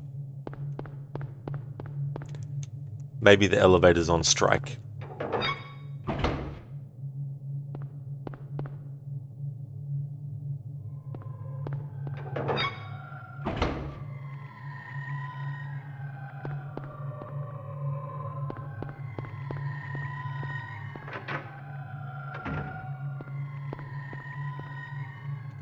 The in-house generator powers elevators, ICUs, and operating rooms only.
That's true, Zayas. Yeah, elevators don't go on strike.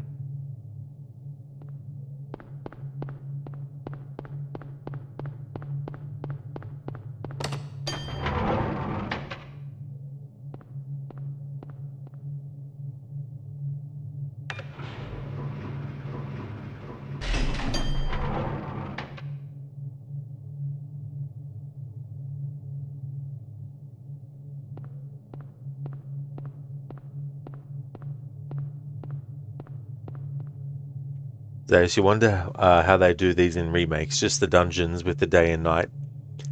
Yeah, not too sure, to be honest. Um, I've seen the remake of Silent Hill 2 recently. I've played the remake of Silent Hill 1, which was Shattered Memories.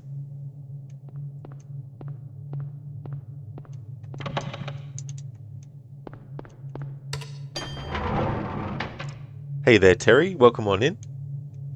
How's things?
Terry, things are good. Valgar comes out in 2 days. You spawn a hype for Halloween. All is right in your corner of the earth. At least they were until you saw the 90s graphics and now you're a little motion sick. But it's all good.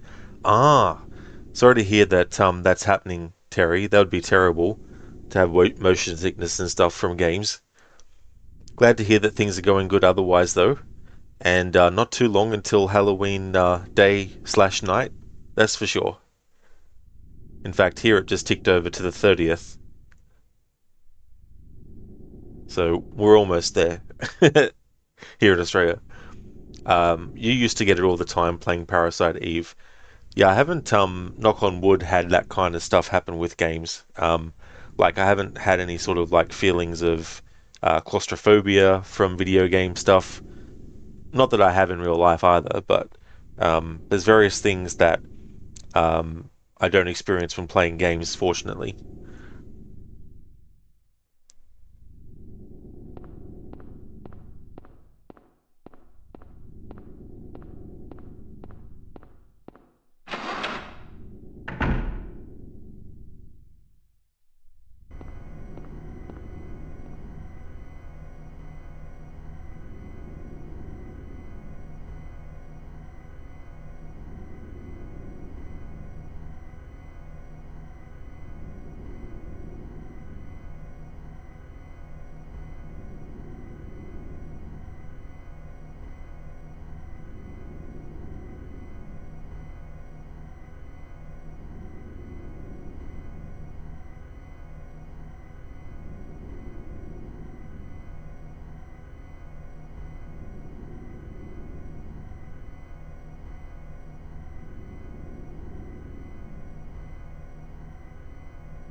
Terry, it's just the old wobbly graphics makes your brain feel funny, but you'll still lurk while you're right. That's totally understandable, Terry. Thank you for leaving the lurk. That's for sure. That's the thing too about PlayStation 1, especially, was the moving in an environment, having the walls and stuff make it slightly look like it's moving, or the textures on it are moving.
Such a great piece of music.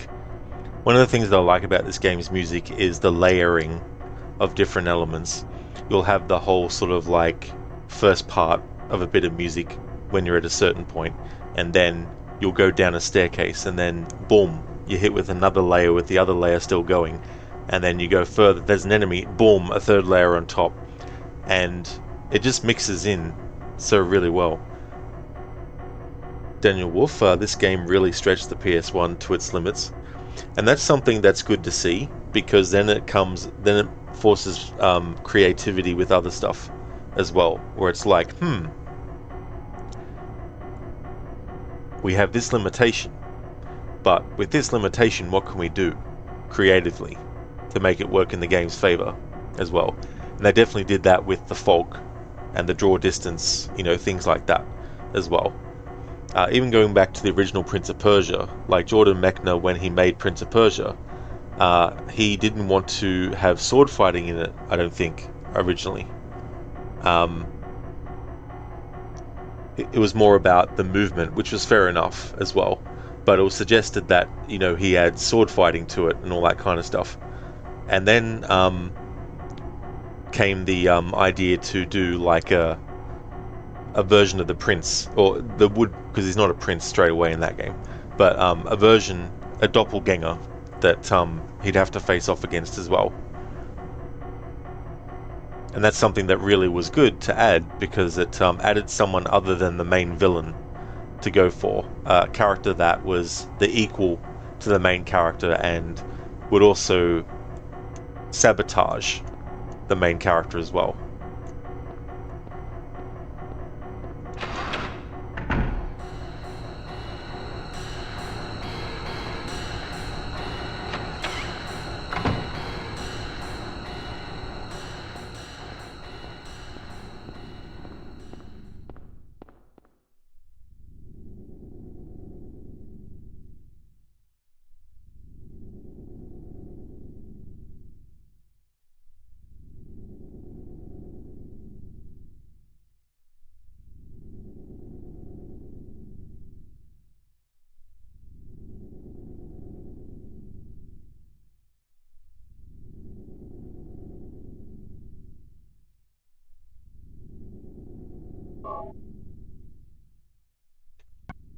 Plate of turtle.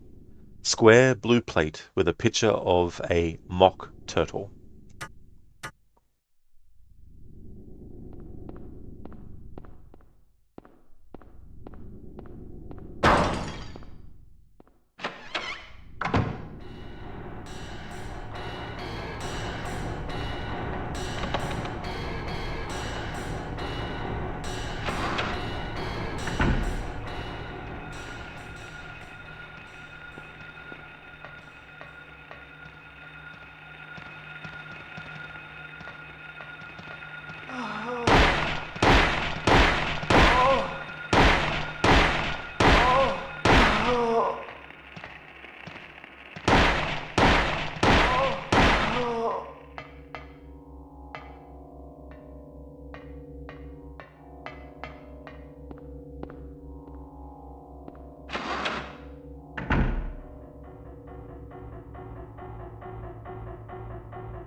Blood pack. 200 milliliter blood pack found in the hospital storage room.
Plate of cat.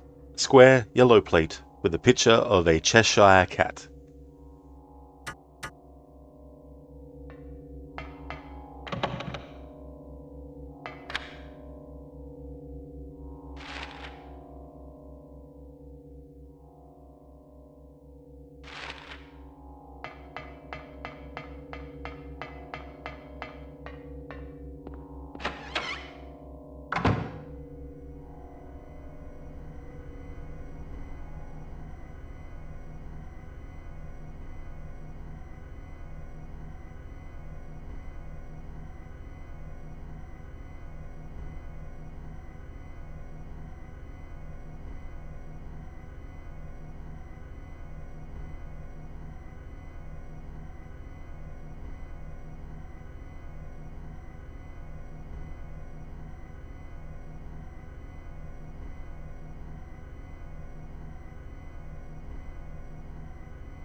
I know, right, Daniel, isn't it?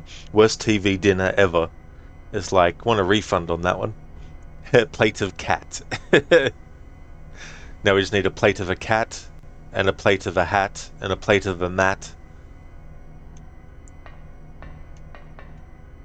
Just some dryers. Useless now.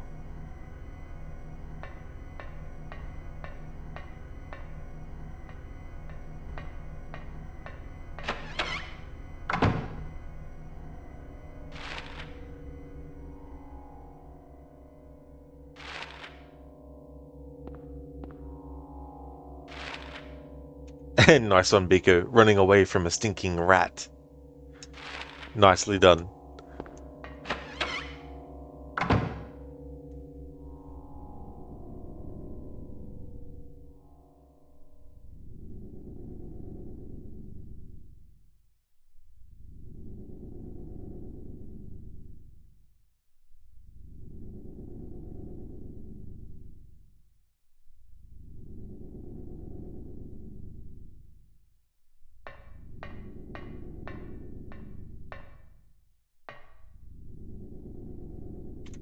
A bird cage. It's empty.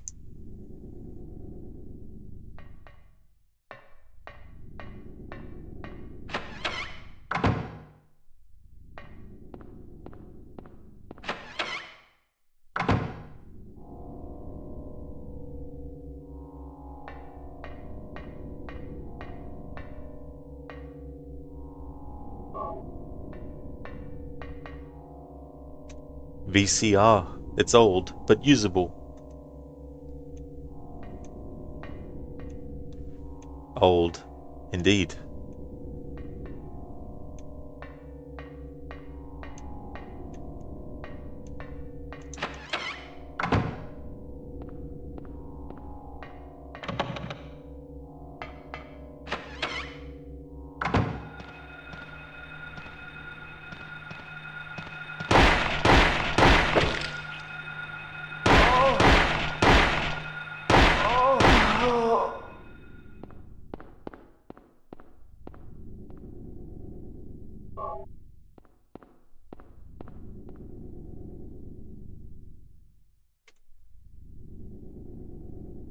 A steel plate is screwed to the wall.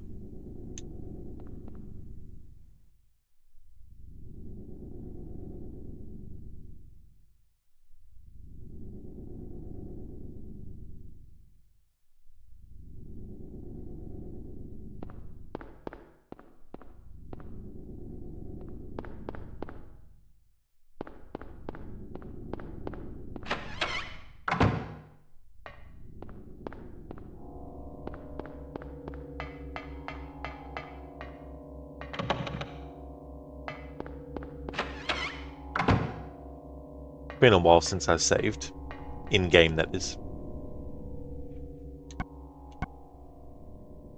For this playthrough, I'm only going to use save states as emergency sort of things.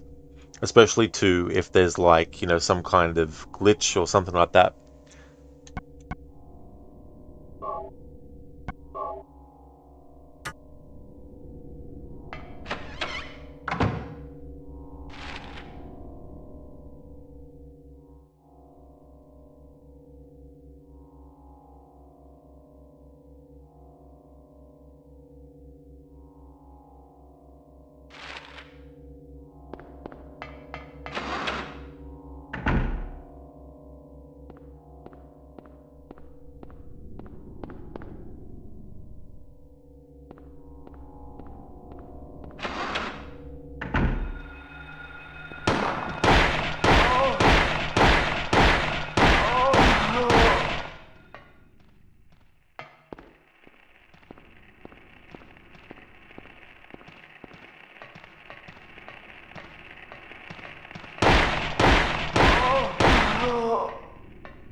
Slate. Nothing more than that. Daniel Wolf, most chilling line in the series. They look like monsters to you? Still freaks you out a little. Oh yeah. Plus the way that it's delivered as well by the actor who plays Vincent. You know, I don't know the actor's name off the top of my head though, but little touches like that. Like, have we been killing residents who just look like monsters to us? It's cool. And the thing about it is that when he says, it's just a joke, he's literally meaning it. It's just a joke. It's not actually a thing. I think some people thought that he was just saying that to say that, but it's supposed to be a joke. You know, it's a bit of a tongue-in-cheek sort of thing. It's like the expectation of, you know, stories like this is like, oh, maybe it's not really happening. Maybe the person's killing real people, but they look like monsters. You know, that kind of thing.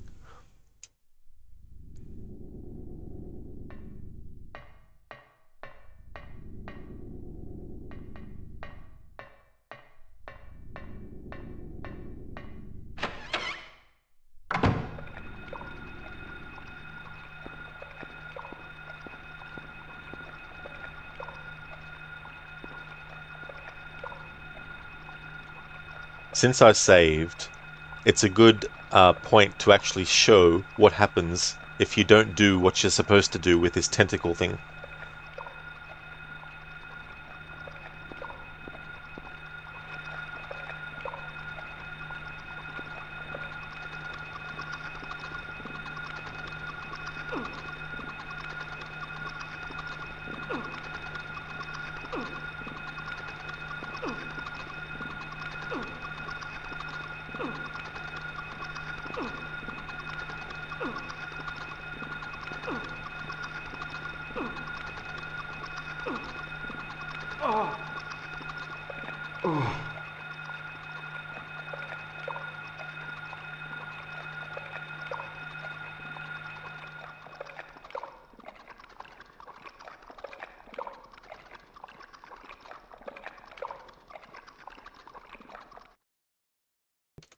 Those sounds.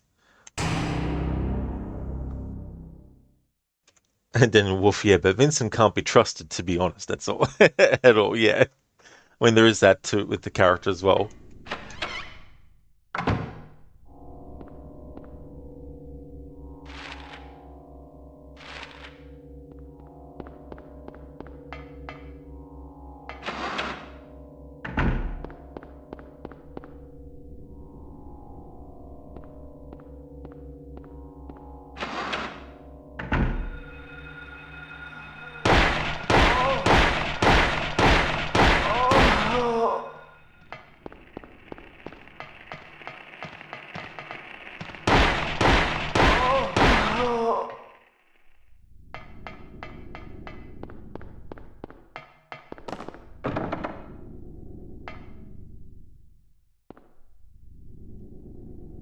The Grim Reaper list: 35, Lydia Findley; 60, Trevor F. White; 18, Albert Lords; 45, Roberta T. Morgan; 38, Edward C. Briggs.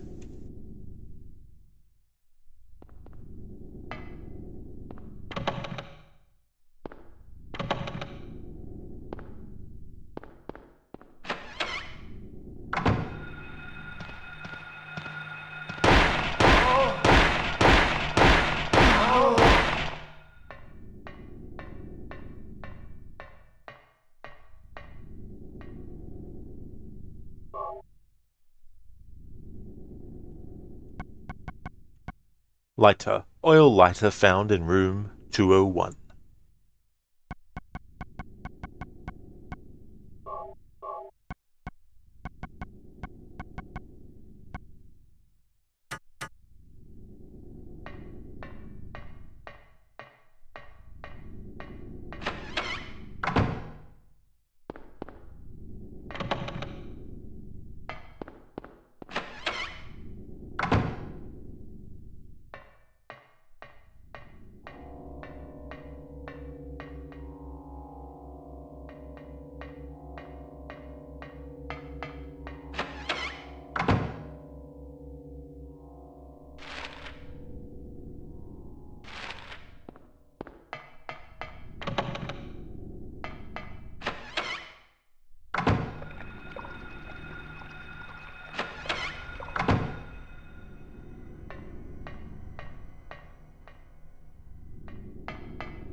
With this playthrough too, stopping just to listen to the music without talking over it until it loops or stops.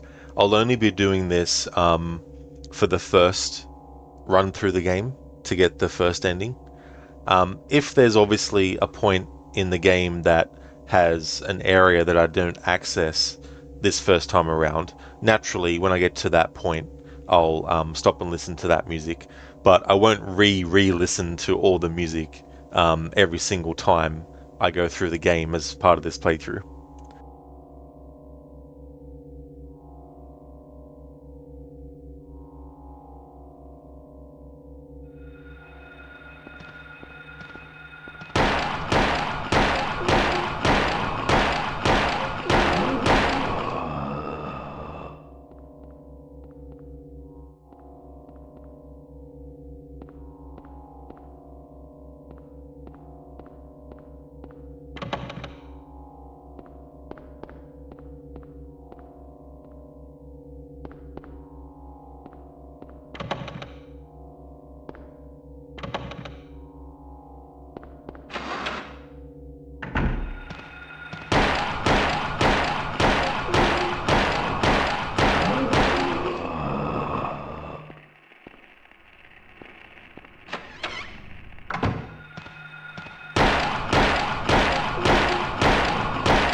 It's so funny how Harry is like, nothing unusual.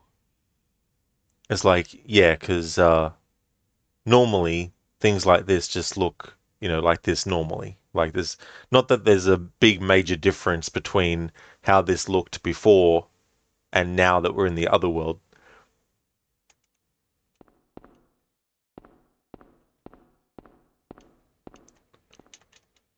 Hey there, James. Welcome on in. How's it going, dude?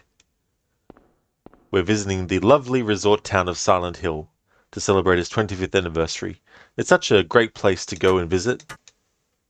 You'll have a fun time.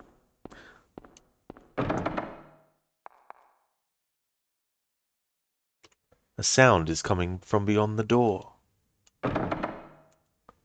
Doors locked.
James, going good, you guess? Didn't start the game yet, so all good. Oh, that's fair enough. That's no worries at all. Glad to hear that you're going good. He's not in this game, James, yeah. Yeah, Pyramid Head comes into it in Silent Hill 2.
James, really? Man, too long since you played it. My bad.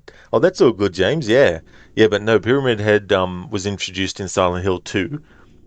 So where are the cute undead nurses then? Or did you remember the wrong game? Yeah, different game again, James. Yeah, the nurses in this are modestly dressed.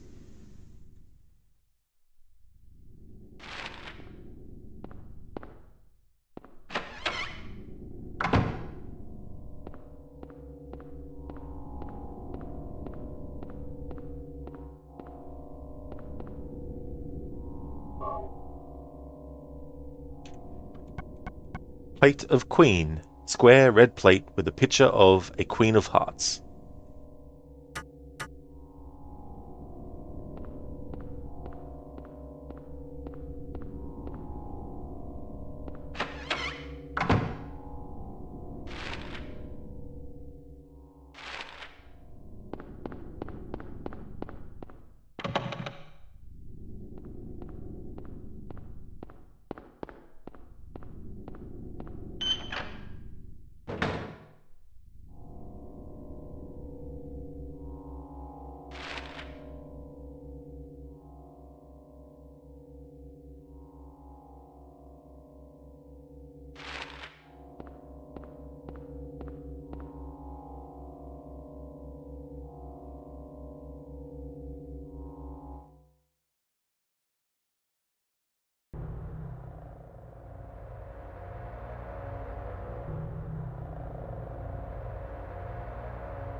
James, okay, I guess you played the second game more. Yeah.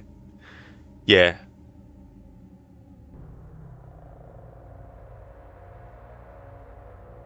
Daniel, those nurses said a lot about the protagonist's subconscious. In this, they're diseased and horrific. James saw them as sexy, probably because he was eyeing the nurses in his wife's ward. Yeah. I mean, I don't think he would have been, going out of his way and all that kind of stuff. It's only natural for people to, recognize when someone has something about them that is, an attractive quality, but it doesn't mean that, they're feeling that way about a person. You can still think someone has attractive qualities without actually, being like, oh yeah, I'm gonna forego who I'm with for this person.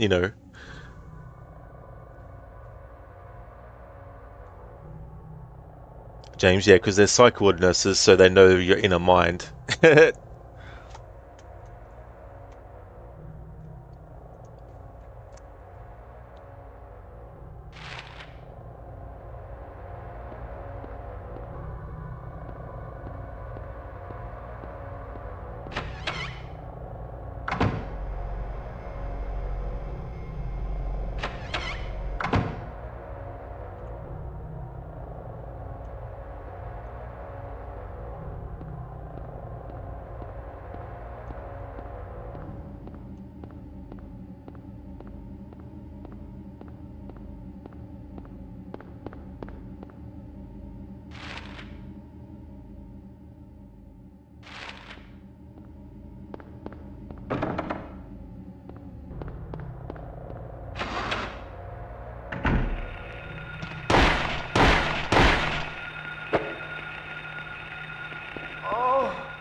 A body is laid out on the bed. Don't feel like checking this out.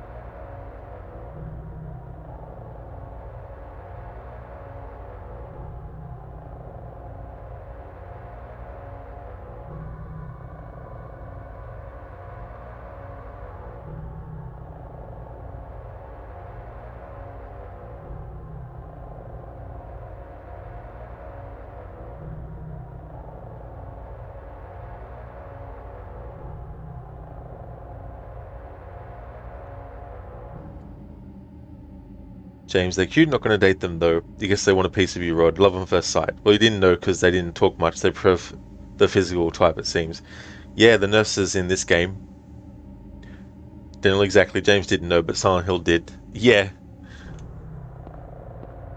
I think they relied too much on that in the later games. Like, I don't mind the... Silent Hill Homecoming, for example. Like, I don't mind the story of what happened, but it's very much just the same kind of thing as Silent Hill 2 in the sense of, the plot twist was that this happened to this character, kind of deal. In that game's case, it was the younger brother who had died, and Alex wasn't actually in the military at all. Things like this as well. There's only so many times you can do that. Because then people are expecting it, right? Like, if there's been 5 games in a row that have a character finding out that they did something terrible or something terrible happened, like, the person going into the next one's going to be like, oh yeah, I bet it's just going to be this. It can become a bit too predictable, James, yeah, you can only die once, if that is what Rod meant. Well, you only live twice, if you go by the James Bond book title and movie adaptation as well.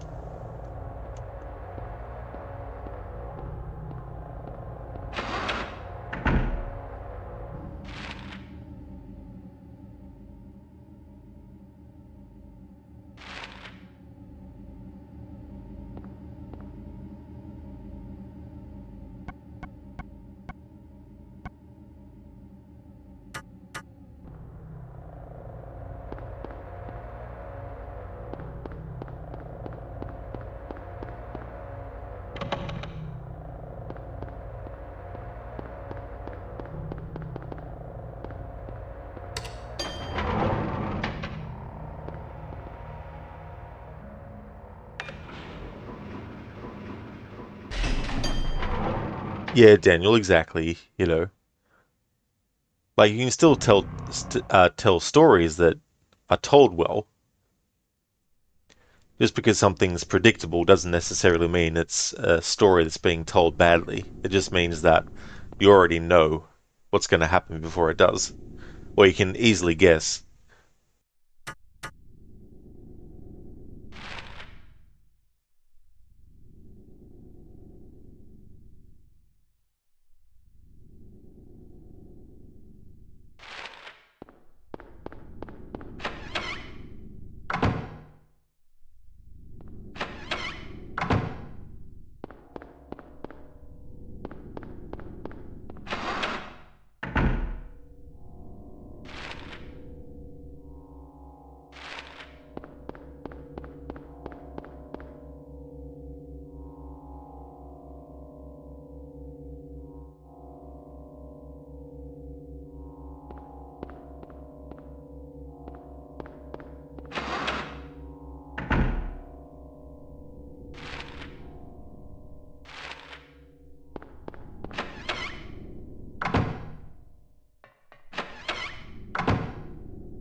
I forgot that I had the blood pack,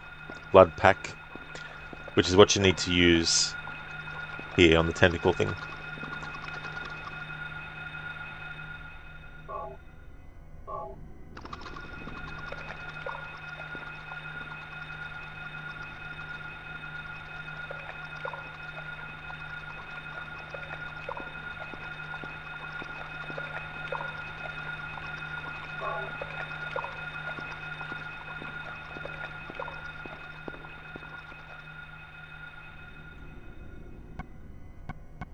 Plate of Hatter. Square, green plate with a picture of a Mad Hatter.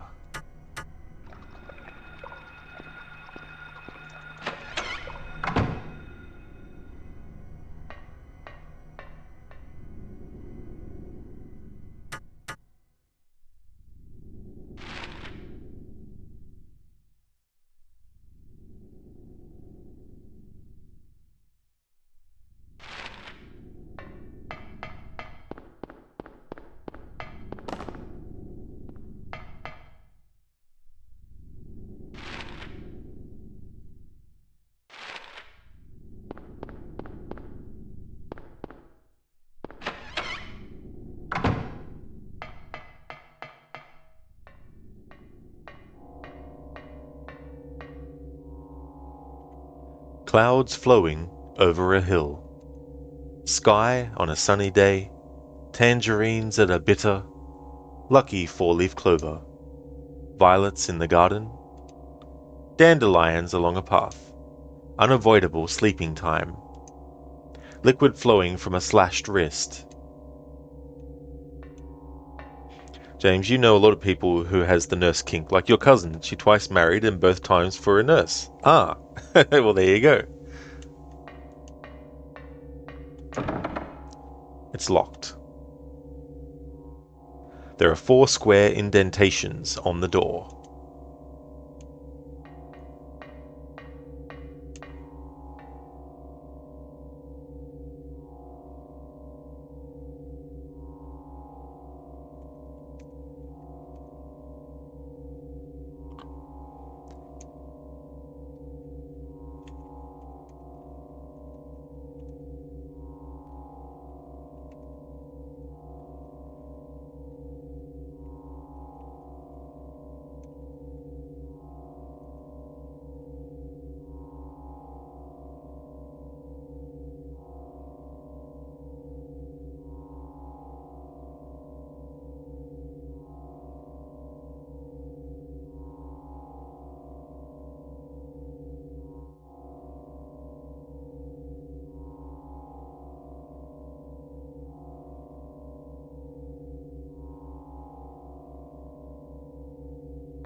Hello there, Adrian. PS1 spooks indeed. Absolutely. How's things?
Basement storeroom key. The hospital basement storeroom key found in the operating room. Absolutely, Adrian. Yeah, you just play as Harry Mason in this game.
Adrian, it's kind of weird they have his picture on the pause screen, then seems a tad unnecessary. They have Harry's picture on the pause screen, seems a tad unnecessary. Oh yeah, for his health as well. Yeah, I see what you mean now. Biko cat jam. Yeah, a little bit of a cat jam there. Daniel's sneaky camera angle trick. I know, right? It's good too in this game that you can actually move the camera around yourself. Help give you a little bit of leeway with seeing where things are. Adrian, no, the music is supposed to be creepy. It's not a bop. No, don't bop. Biko better than Ezio's head jam, lol. Daniel still better than dubstep. Oh, don't you like dubstep? Wow, wow, wow, wow, wow, wow.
Oh, hang on. There's an item I didn't read on. Disinfecting alcohol. Isopropyl alcohol bottle found in ICU at the hospital.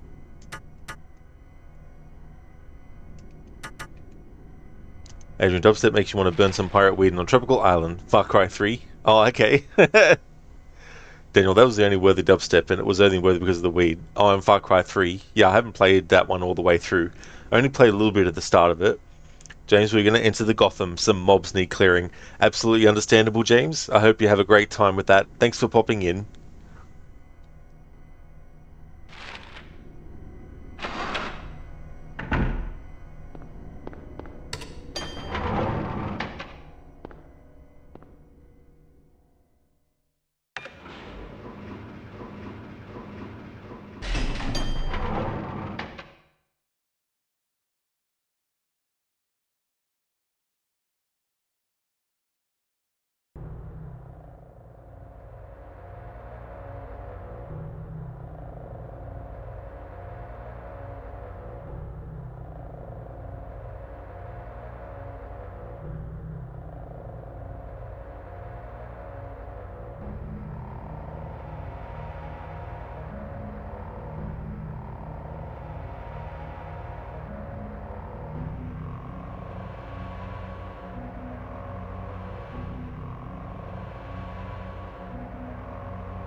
Join anytime, peeps. There's open co-op. If you need see me struggle like yesterday, feel free to help. GG's and good luck, Rod. Thank you so very much, Japes, for the good luck wishes. Hey, good one, Daniel. Have fun solving crimes through excessive punching. James, oh yeah, more so excessive dodging. Well, best of luck with that, James. I hope it all goes well. Adrian, the right music can really elevate a video game level or mission. It really can. You're not wrong there. Even if it's subtle music, sometimes it can be really effective.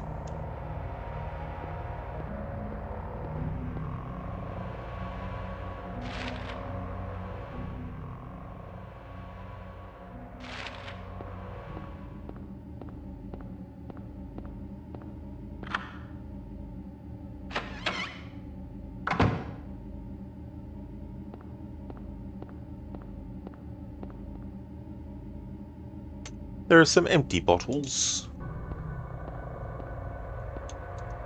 There's a bottle filled with some kind of drug. Better leave it.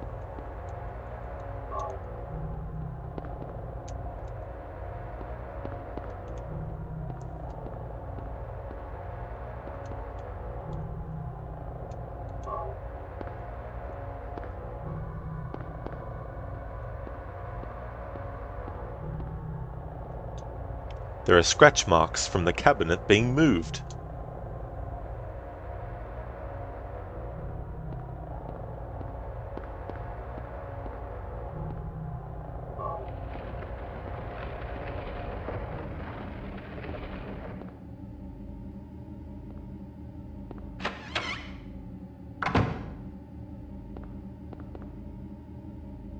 Nothing special in the box. Nothing to worry about.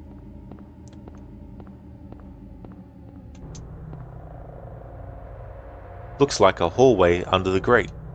Can't move it since the vines have grown around it. Good thing we have the disinfecting alcohol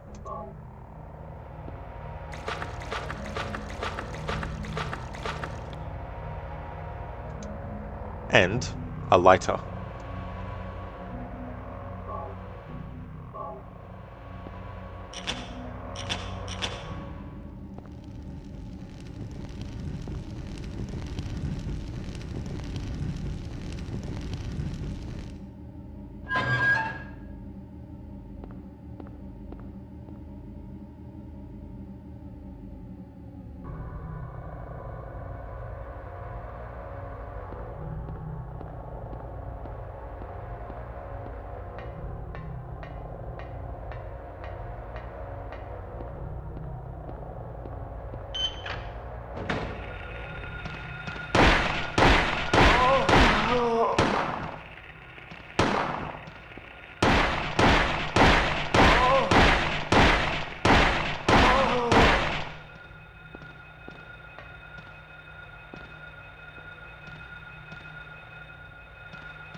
Yeah, Adrian, good one. Ladies, please, not all at once. Give Harry some breathing room. Videotape. Nothing on the label. Found on second floor hospital basement.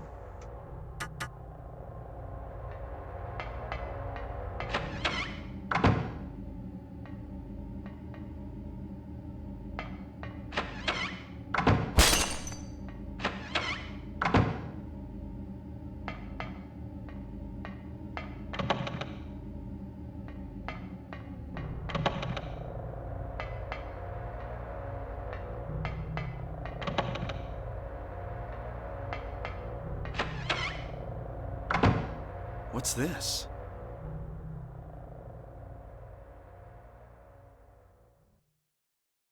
Looks like someone's been here.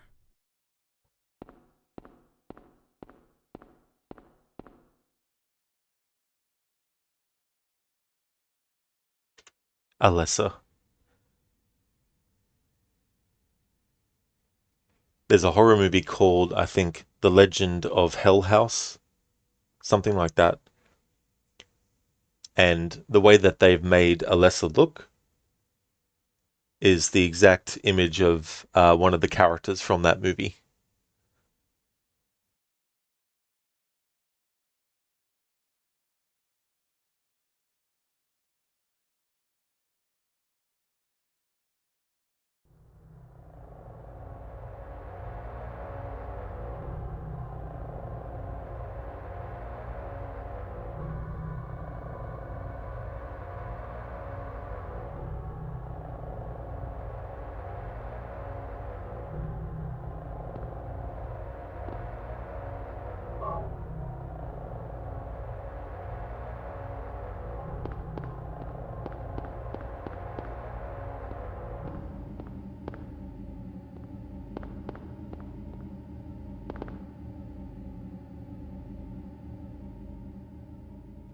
Examination room key, found in patient room in the second floor basement.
Daniel, it's dubbed episodes of The X-Files. I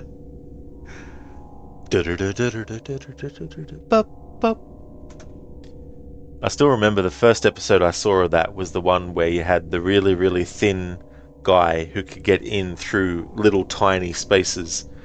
I remember that creeping me the fuck out as a kid seeing that because it was just like, it made you think about um like shower drains and all that kind of stuff. Like imagine going past like a gutter and having like this fucking weird dude just come climbing out, stuff like that.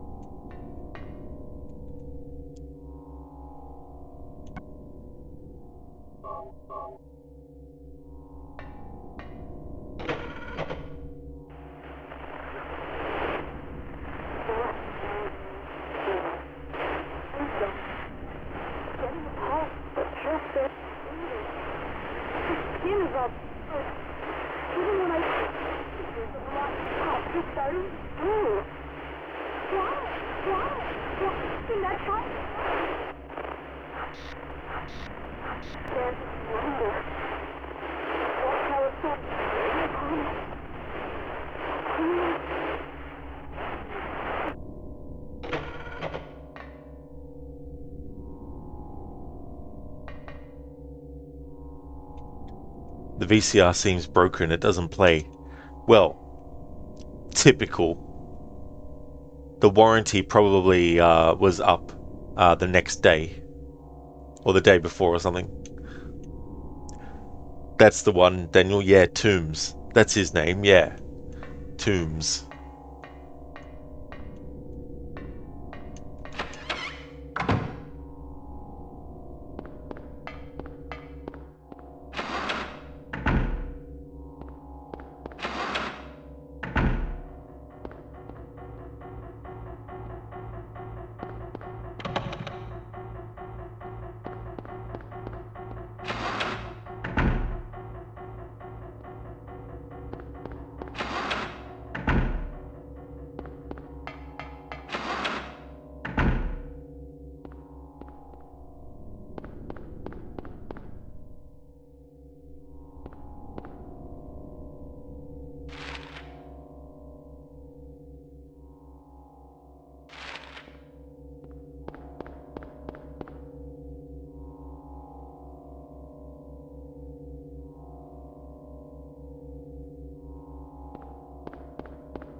Finally, someone else who's okay.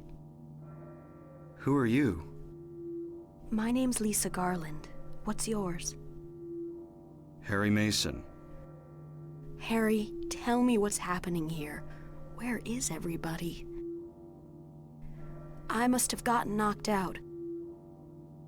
When I came to, everyone was gone. It's awful. So you don't know anything either. Great. I just don't get it. It's like this is all some kind of bad dream. Yeah, a living nightmare.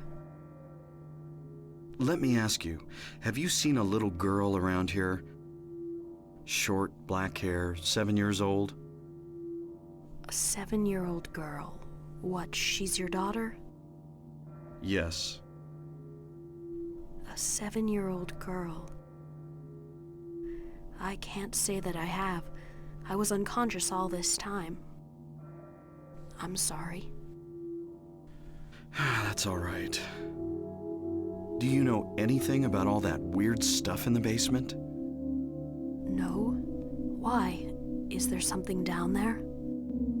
You don't know? Don't you work here? We're under strict orders never to enter the basement storeroom. So I really don't know. What did you say was down there? Well, it's... Damn! My head. What's wrong? Harry? Harry, let me help you. Harry?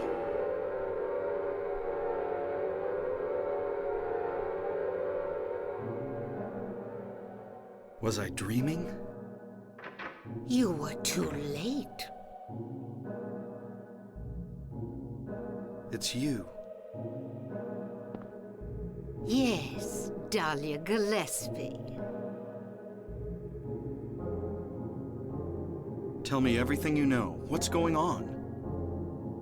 Darkness. The town is being devoured by darkness. Strength must overcome petty desire, childish sleep talk. I knew this day would come. What are you talking about? I don't understand a word of this. Believe the evidence of your eyes. The other church in this town, that is your destination. This is beyond my abilities. Only you can stop it now. Have you not seen the crest marked on the ground all over town? So that's what I saw in the schoolyard. What does it mean? It is the mark of Samael. Don't let it be completed. Hey, wait!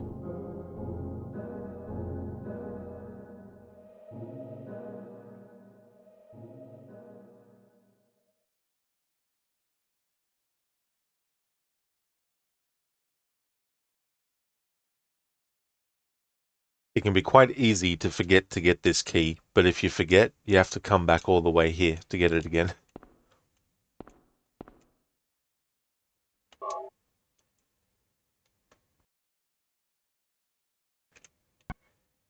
Antique shop key.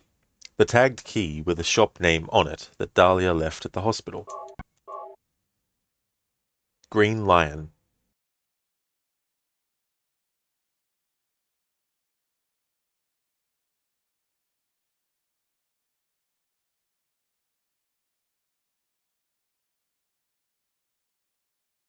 What's wrong? Bitch, I didn't see the notification, and you went and gave him the hibby-jibbies with your key, ma. Damn it, T-800, let us kick this old hag with that weird scarf tie. Let's go. Ma. Damn it, old hag. You shouldn't have come with us to the chopper. It's time to die. Bang. Let's flow out of the chopper. Hey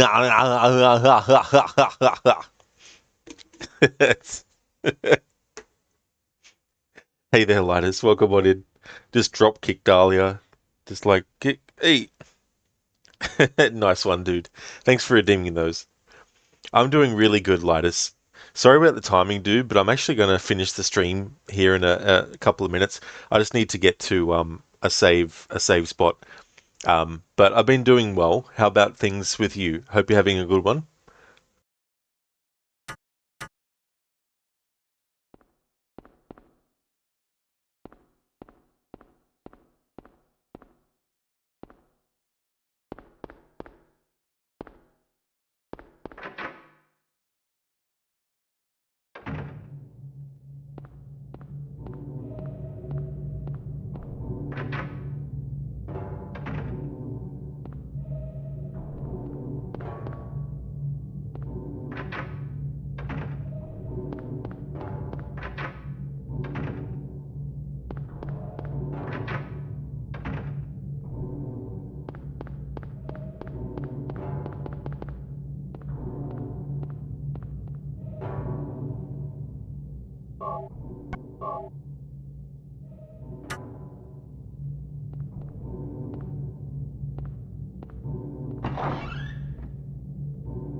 Linus, no worries, man. You saw it, you're late, you're sorry. Oh, that's all good, dude. You watched the VOD and I think you missed the first stream as well. Oh, Silent Hill. Oh, yeah, I did one earlier as well. Yeah. But that's all good, dude. Daniel, nice one, Harley Quinn style. Hey there, Aura. Boo! I know, right? The timing can be bad. Linus, this game needs a remaster. You'll settle for a HD patch on Steam with the full game. Legend has it that it isn't snow that is falling, but ashes the dead. You think it could be a theory? Yeah, the movie makes it that it's ash from a coal fire that is still burning underneath the town. Um, but yeah, I'm pretty sure it's supposed to just be snow in the first game, that is. Hey, and Mita, welcome back. Yeah, I know, right? Yeah, this is what I'm going to call it a stream. This music that we're hearing now, I will actually listen to it without talking over it, but that'll be at the start of the next stream because where I saved it is before this music started anyway. But I just want to thank everyone so much for watching the stream.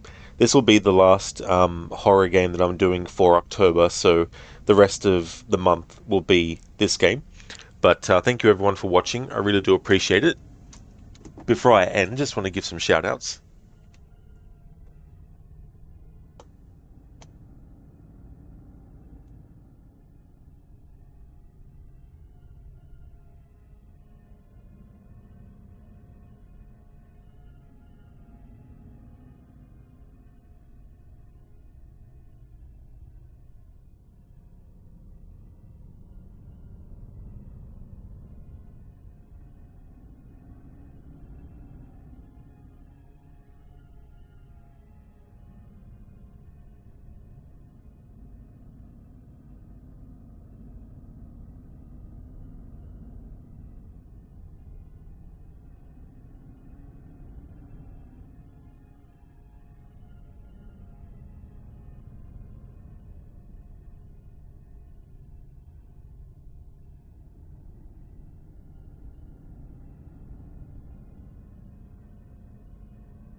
Would like to highly recommend people check out the following streamers: in Mita, who is doing Skyrim, Crocodiles, who is doing Disco Elysium, Lidus, who does a lot of Mortal Kombat games. He's a big fan of that franchise and a lot of other retro stuff.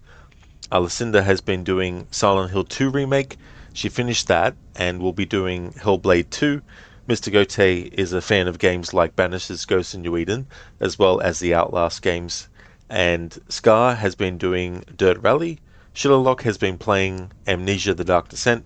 And Shaky has been doing WWE SmackDown Here Comes the Pain. Lightest Dan, we need to get Rod a new time zone. Hopefully yours. Wait, will you play the remake of Silent Hill 2? Not this year, no. I'm more inclined to buy it now that I've seen it in action. But it won't be till next year. That's all good for the stream, Daniel. No worries at all, dude. You take care as well. See you next time, Dobledore. I hope you have a good one as well. Nice one, later. See you guys soon. Same DBZ channel, same DBZ time. You mean Rod channel, same Rod time. That's all good, dude. I was going to say I can't do a Kamehameha. And Mita, thanks for the shout out. No worries at all, dude. No problemo at all. I hope that the rest of your workday goes well. And that's all good for the shout out as well, Lidus. Absolutely no worries, dude. Hope you play it, you mean, not necessarily in October, but you know. Oh, yeah. Yeah, I just wasn't sure because Konami have treated the series like shit for the past 10 years, so I wasn't fully trusting. But I still will not give Konami the credit, though. It seems Bloober Team deserves the credit, not Konami. Although I guess you could say Konami deserves the credit too for picking them to do it. But the point is, I don't trust Konami, so I have to put my trust in whoever they hire to do the job. And it seems like Bloober did a good job. So yeah. Beaker, oh, thanks for the laugh and company, people. Dumbledore. Or is there someone called Dumbledore? No, no, no. Dumbledore.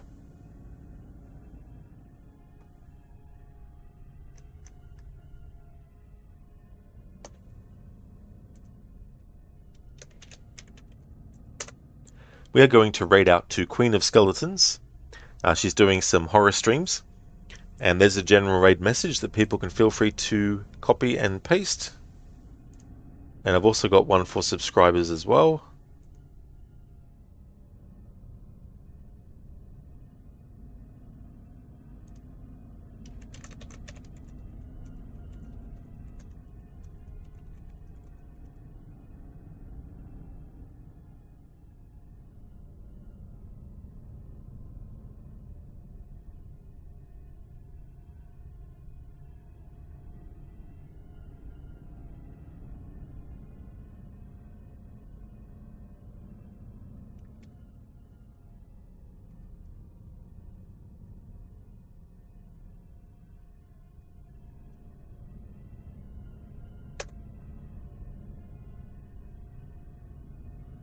Oh, that's fair enough, Biko. That's no worries at all.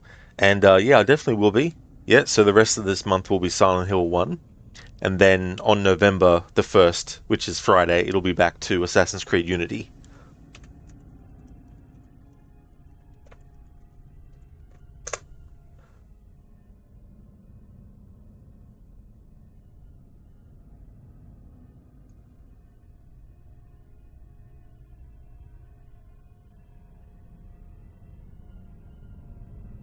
You too as well, Biko. I hope you have a great day too. Thank you once again, everyone, for watching. If you see me streaming this game again, then you know it's Wednesday. Let us ride like champions in a horror game. Dun dun dun! Watch out for the zombies, though.